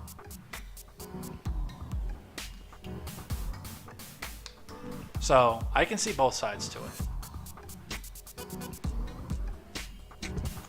A little bit of a follow-up to one that we covered yesterday. From The Blaze, Democrats in full panic mode after McCarthy gives Tucker Carlson access to 41,000 hours of January 6th protest footage. Democrat lawmakers are apoplectic because House Speaker McCarthy provided 41,000 hours of footage from the January 6th Selfie Fest to Fox News host Tucker Carlson.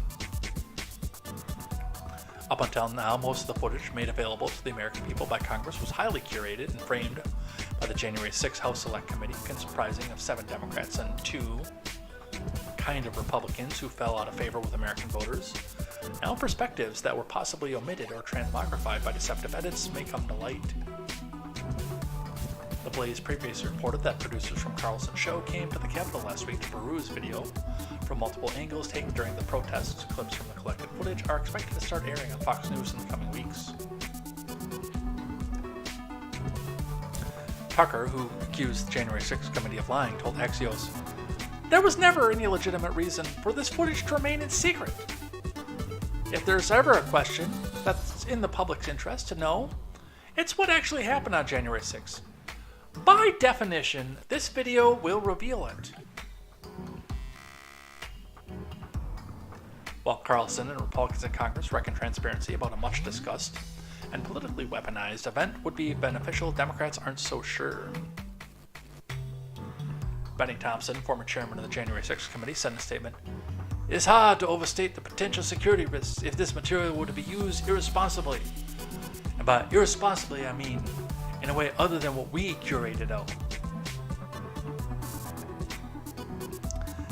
If Speaker McCarthy has indeed granted Tucker Carlson, a Fox host who routinely spreads misinformation about and Russian Putin's poisons propaganda, and his producers access to this sensitive information, he owes the American people an explanation of why he has done it, and what steps he has taken to address the significant security concerns at stake," which is always going to be the direction that they go.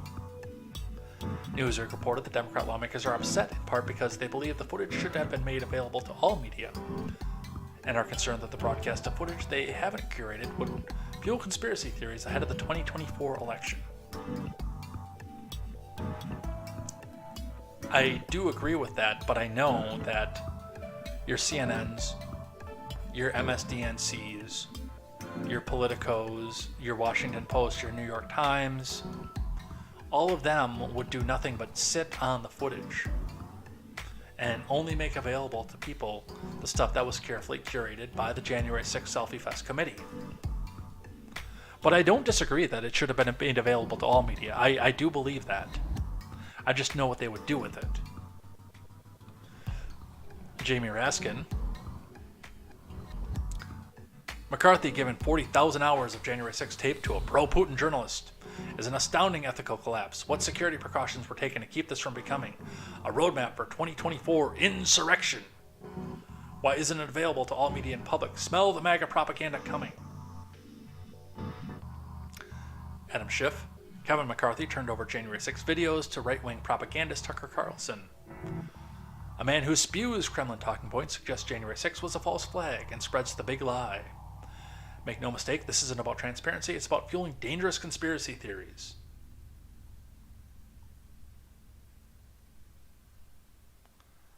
And we can also hear what Tucker had to say on his own show.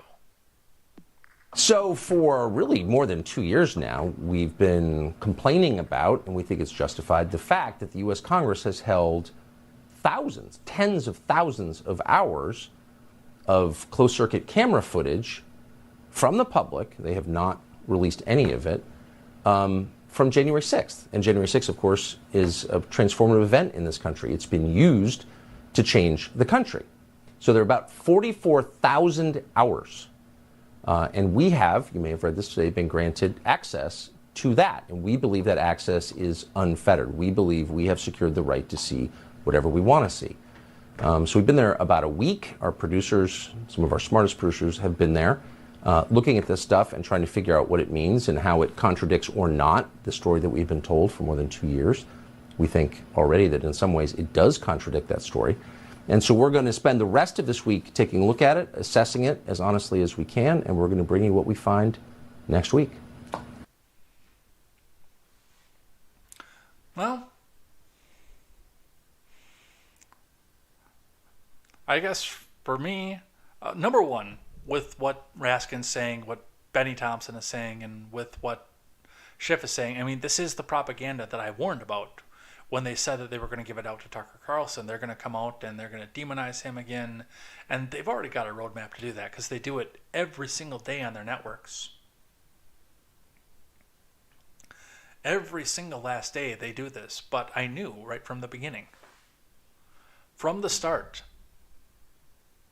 that this was going to be it's a propaganda tactic. And the accusation is going to be out there that he's selectively editing it. Much like the January 6th committee did.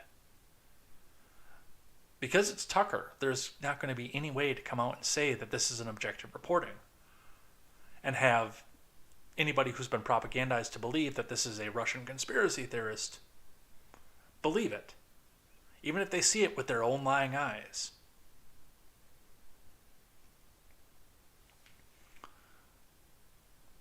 But also, again, to the people who are saying this, that this should be made available, what is the solution then?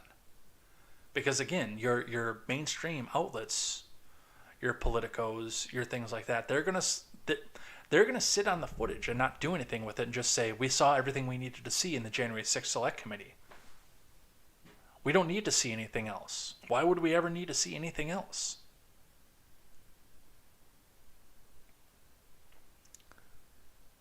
And there's nothing that can be released from this video that half of this country isn't going to believe.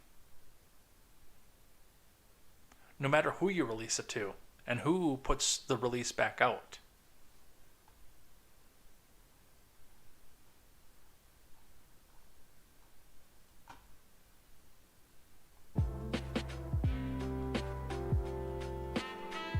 All right. Just a couple more, and by the way, we will go along because I was almost 10 minutes late today. And for whatever reason, it doesn't look like the Porch Boys are going to stream tonight, so I'm going to have to get on John and Seawall and Midget and figure out what's wrong and where they are. From the Daily Wire. Thousands of Amazon employees revolt as CEO makes them show up in office at least 3 days a week. From Ben Ziesloft. Amazon employees are furious that the company rolls back remote work arrangements, with some threatening to quit and others drafting petitions in reaction to a recent announcement that they must report to the office at least 3 times a week. New Amazon CEO Andy Jassy wrote in a memo to employees on Friday that the company believes our team should find ways to work through hard and complex trade-offs faster.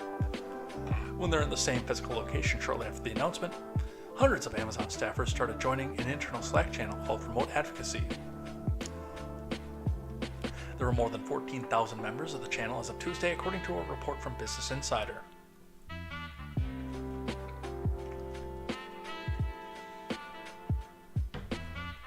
Nearly 80% of the workers in this channel claim that they would start to look for another job because of the new policy, where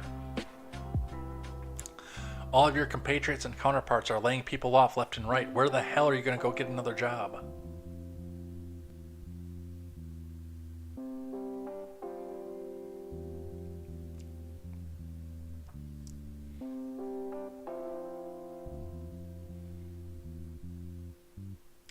This is going to be absolute chaos and makes everyone's work distracted for probably a quarter, maybe longer, one disgruntled employee wrote.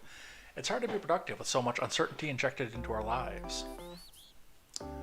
The shift towards a more traditional work arrangements, however, comes as Amazon seeks to downsize amid macroeconomic tumult and a decline in consumer demand that followed the lockdown-induced recession.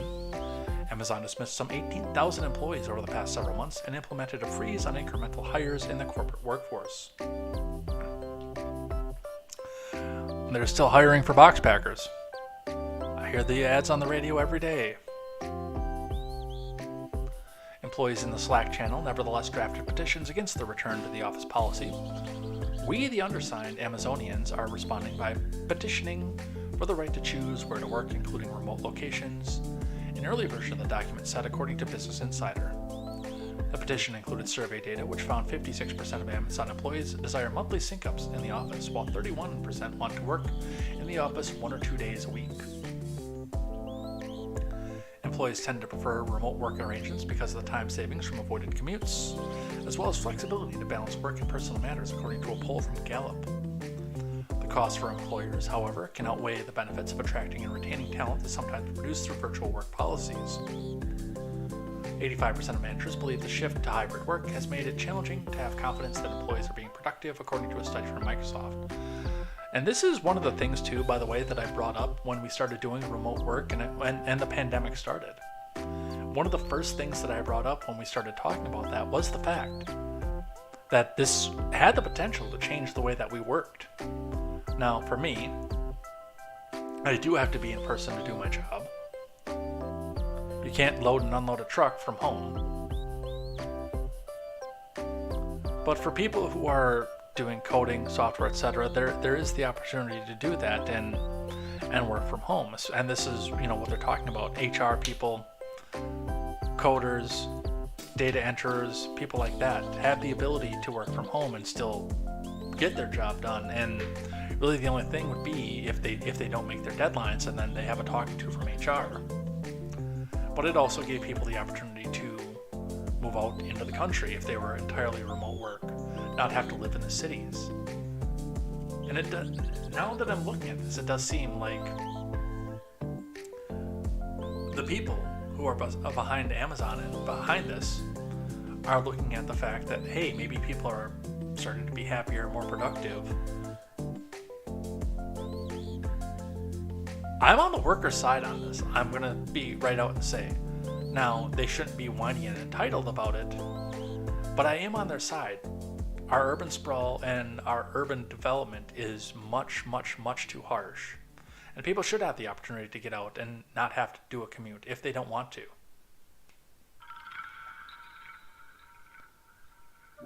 It doesn't excuse the whining by any stretch of the imagination. But it's a balancing act. It definitely is. And one of the things that I did mention at the onset of the pandemic is I think that this would inspire and point a lot of more people to, start thinking about a family now that one person, you can still have the dual income household, but one person can always be there for the kid.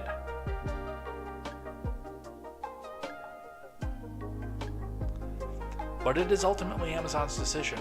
I laugh at these people who think, yeah, we're going to go find another job in an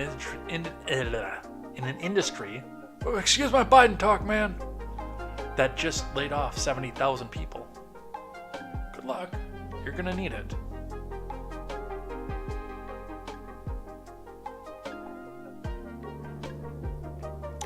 All right, and the last one, coming from my home state, and a company I'm actually familiar with, by the way.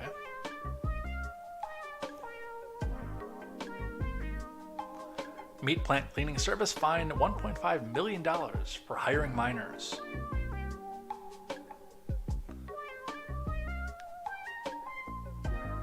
From the Associated Press. One of the country's largest cleaning services for food processing companies employed more than 100 children in dangerous jobs at 13 meatpacking plants across the country. Boy, if these people knew what I did when I was 13, 14, and 15 for work. These people would be having a conniption right now.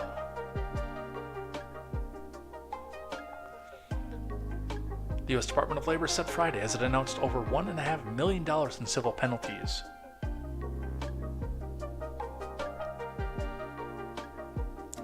The investigation into Packer Sanitation Services, or PSSI, began last summer.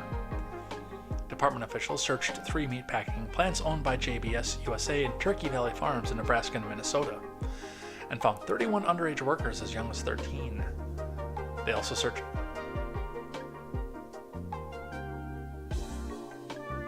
It actually surprises me that it's that low, I'm not going to lie. I honestly thought that number would be higher.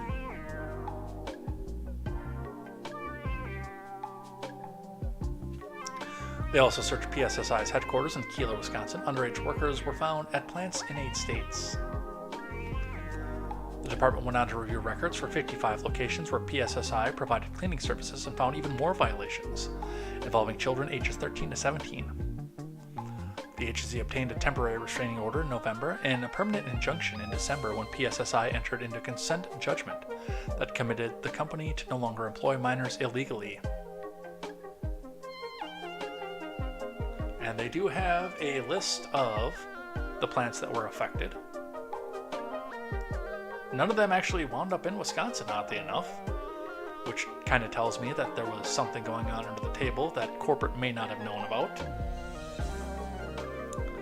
But they go out to Arkansas, Colorado, Indiana, Kansas, Minnesota. And if my geography of Minnesota serves me correctly, these are all far, far away from where Keeler is in Wisconsin, which, by the way, I have the map up so we can see it. Nobody in Iowa. Also, oddly enough, Nebraska, Tennessee, and Texas. Which again tells me that somebody far away from corporate, where corporate couldn't come back out and inspect readily, was doing something under the table.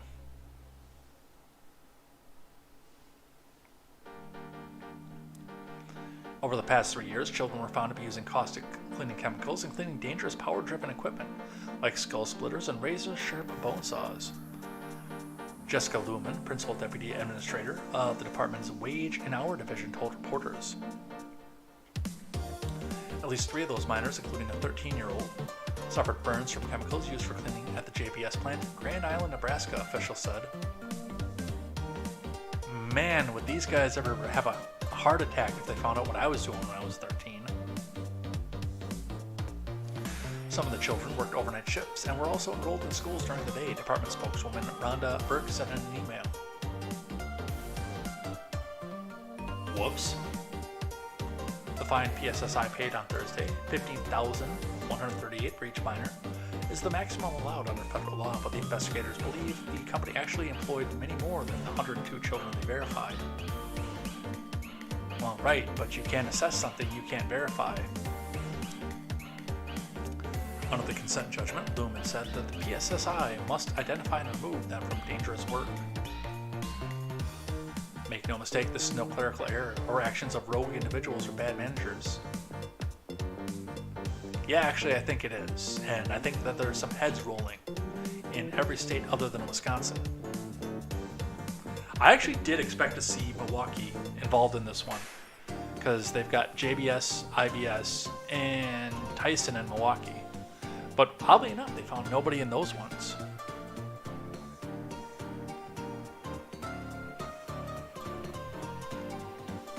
These findings represent a systemic failure across PSSI's entire organization to ensure that children were not working in violation of the law. PSSI's system in many cases flagged that these children were too young to work, and yet they were still employed at these facilities. The company's vice president of marketing, Gina Swenson, said in a statement on Friday that the company has a zero-tolerance policy against employing anyone under the age of 18. As soon as PSSI became aware of the allegation, she said it conducted audits and hired an outside law firm to help strengthen its policies. PSSI has also conducted additional training for hiring managers, including on spotting identity theft, she said. None of the minors identified by investigators still work for PSSI. The Department of Labor has also not identified any managers aware of any improper conduct that are currently employed by the company, Swenson added. Oh yeah, those people got canned in a hurry. And again, I point out, none of these are in Wisconsin or Iowa. I don't think any of them are in Illinois either, no. And this company has plants in Iowa and in Illinois, and of course in Wisconsin. And yet none of the violations happened around this region at all. I mean, they're getting all the way up here, St. Cloud, places like that. Out to Nebraska, down to Tennessee, Texas. So, and of course, ignorance of the law is no excuse, obviously. But I'm going to tell you right off the bat, this was not a company HR memo that says, go out and hire a bunch of kids, they're cheaper. We'll pay them under the table.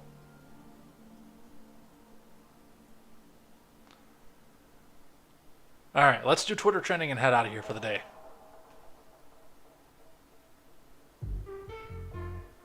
On the Explore page, on trending, let's get this over here, and let's see what we're doing today. What is it that Twitter thinks that we should be talking about today? We, on Tuesdays, read the top 5 trends, look through some of the tweets, and determine what it is that Twitter thinks that we should be talking about versus what we actually talked about. Luckily enough, that 911 Lone Star has moved far enough down that it's off the list, which is good because I know nothing about it. Number 1 is Tommy, trending with Natalie.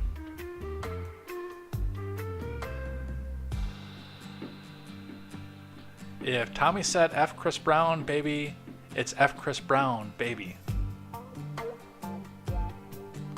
One of the most chaotic friendships ever. They should be lucky Tommy hasn't brought her in yet. So, Gangsta Tommy snatch the bitch up different angle. I don't know what this is.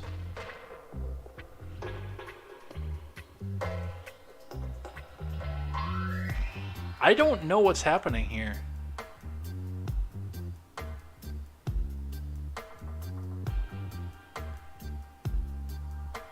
This appears to have something to do with Chris Brown.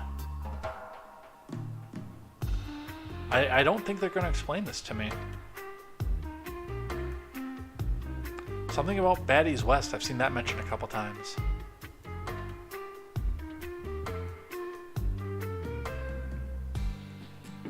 So apparently a woman named Natty and a woman named Tommy turned around and fought with each other on a live stream somewhere over Chris Brown. Which, by the way, I'm not even sure who that is. I know I've heard that name, though, and I know that that name has something to do with Rihanna, but other than that, I know nothing about what's happening with that. This is a weird one. Maybe Midget B can explain it to me.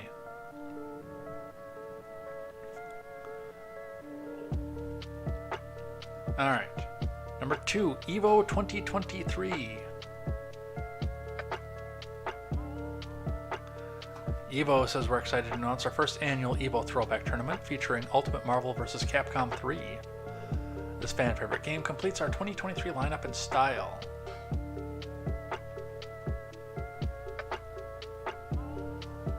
Dragon Ball FighterZ is officially confirmed for EVO 2023 lineup. So it appears that this is a fighting game company. I don't know, we'll have to go ask Mr. Behavior about this one.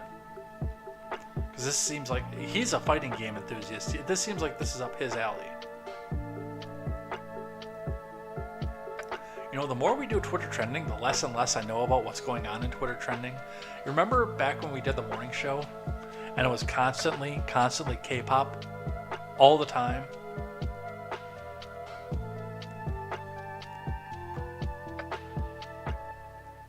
Evo's lineup is Street Fighter 6, Guilty Gear Strive, Dragon Ball FighterZ, Tekken 7, King of the Fighters 15, Melty Blood, Type Lumina, Mortal Kombat 11 Ultimate, and Ultimate Marvel vs. Capcom 3. 1, 2, 3, 4, 5, 6 of these I know to be fighting games. I can't tell you about the other 2, but I know that 6 of these are fighting games. So, if you want to play a new fighting game, I guess you'll see what's happening with that. WWE next. I'm sorry, NXT. Gigi Dolan is back. Gigi Dolan is unleashing and taking out JC Jane, WWE. Look at him go.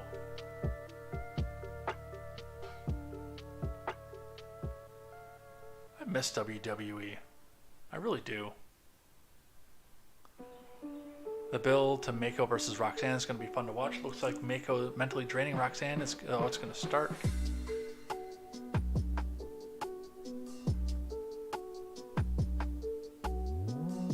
So for those of you who have actually seen the WWE at this point, is NXT actually a women's only program?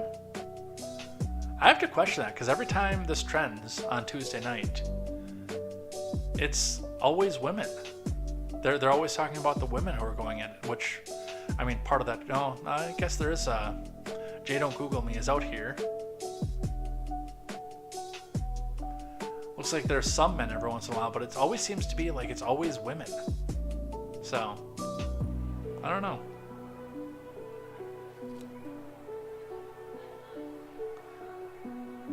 Now it looks like there's the heavyweight going on here. He's beaten the world champion before, but can he do it once more to win his second world championship tonight?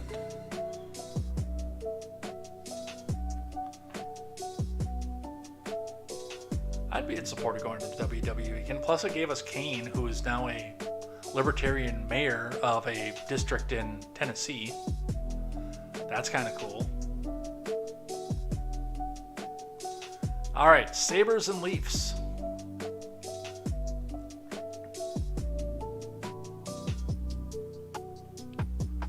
Let's go Sabres! Problem here for the Sabres is that this game is game 58 for Toronto, not game 7. So it appears that this is hockey related. The Sabres haven't been in the playoffs since 2011 and still have won a playoff series more recently than the Leafs. Yeah, the Toronto Maple Leafs go to the playoffs like every year. I don't even watch hockey and I know that.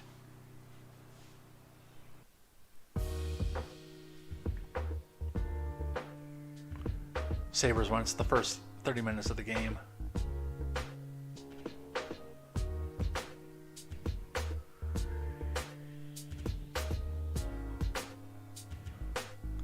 Buffalo Sabres found dead in downtown Buffalo apartment. Well, we'll see. I don't pay attention to hockey enough that I know who is good and who isn't.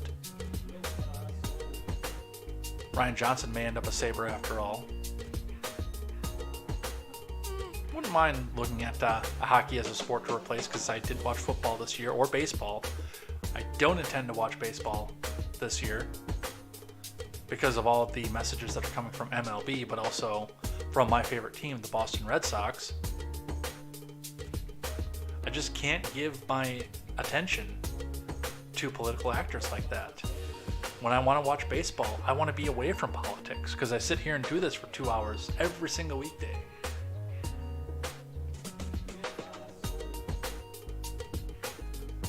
Alright, and the last one is hashtag Rex Comus. As usual, I don't know who this is. I strive to be this drunk and as rich as this woman someday. Hashtag Rex Comus. Husband says these are the Jolly Ranchers. There are giant dancing heads and men wear colorful KKK-style hoods, and it's 70. Kings have 20-year-old, 70-year-old kings have 20-year-old queens, and then those kings do a wife swap, and it all happens at a Sheraton and a Marriott, and are connected by a red carpet. All I ask is, what are you watching?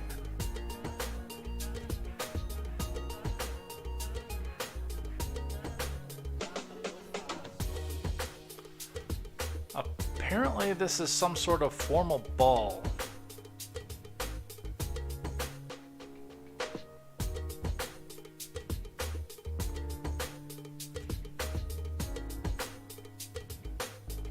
And I don't understand it. Yeah, me trying to explain Rex Comas to my mobile friends. I have no idea. 4 out of the 5 trends today, I have no idea about nothing. I am drawing a blank. But it is what it is. Sometimes we win, sometimes we lose on Twitter trending. And the fun part of it is we never know what's coming. Because like, even if I go to try to research it before the show, 2 hours later, it's changed. It's all changed. Even the For You has changed, because when I started, it was all World War III stuff. And now we have ivermectin, Nancy Pelosi, vaccines, but this is the For Me, not necessarily the full trend.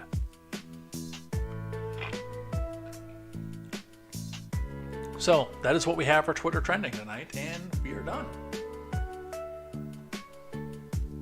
Interesting. I knew I was going to come to a point in an age where I knew nothing about pop culture anymore, and I am glad that I made it to almost 40 before I got to that point.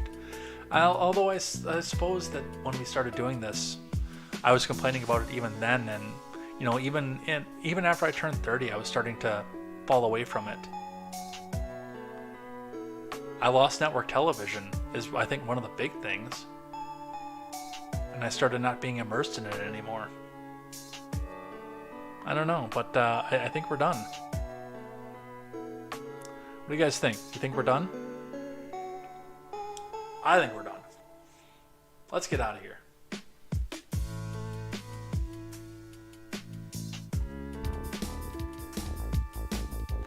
All right, so for the good and the bad, for the depressing news, for the happy news, for the fun news, and for the our finances are going to hell news. Thank you everybody who came by and joined us in the live chat. We'll be back here tomorrow to see what comes in the next 22 hours from the news. We'll see what's happening. We'll see what if we wind up in a world war, if John Fetterman loses his battle with depression in the psych ward, or if Jimmy Carter passes away within the next few days. We'll always see what happens with that, and we'll always see what where the tide turns in the next 22 hours. It's always a good time, and I love seeing you guys chat. You guys had a good discussion out today before Mr. Scott took off again. I was very, very happy to see that. It didn't always even have to be with what I was talking about, which I thought was really, really cool. So come back here, join us tomorrow, have another big discussion like that. Tell a friend, tell 10 friends, get some more people in here and have some more discussion with that. We will see you then. Take care. Have a good night. Be safe. Have a great dinner and a great rest. And if you're on Twitch, stick around as we go rating. But we will see you here tomorrow for more Contemporary. And until then, I'm Jay Edgar, and this is Contemporary. Take care.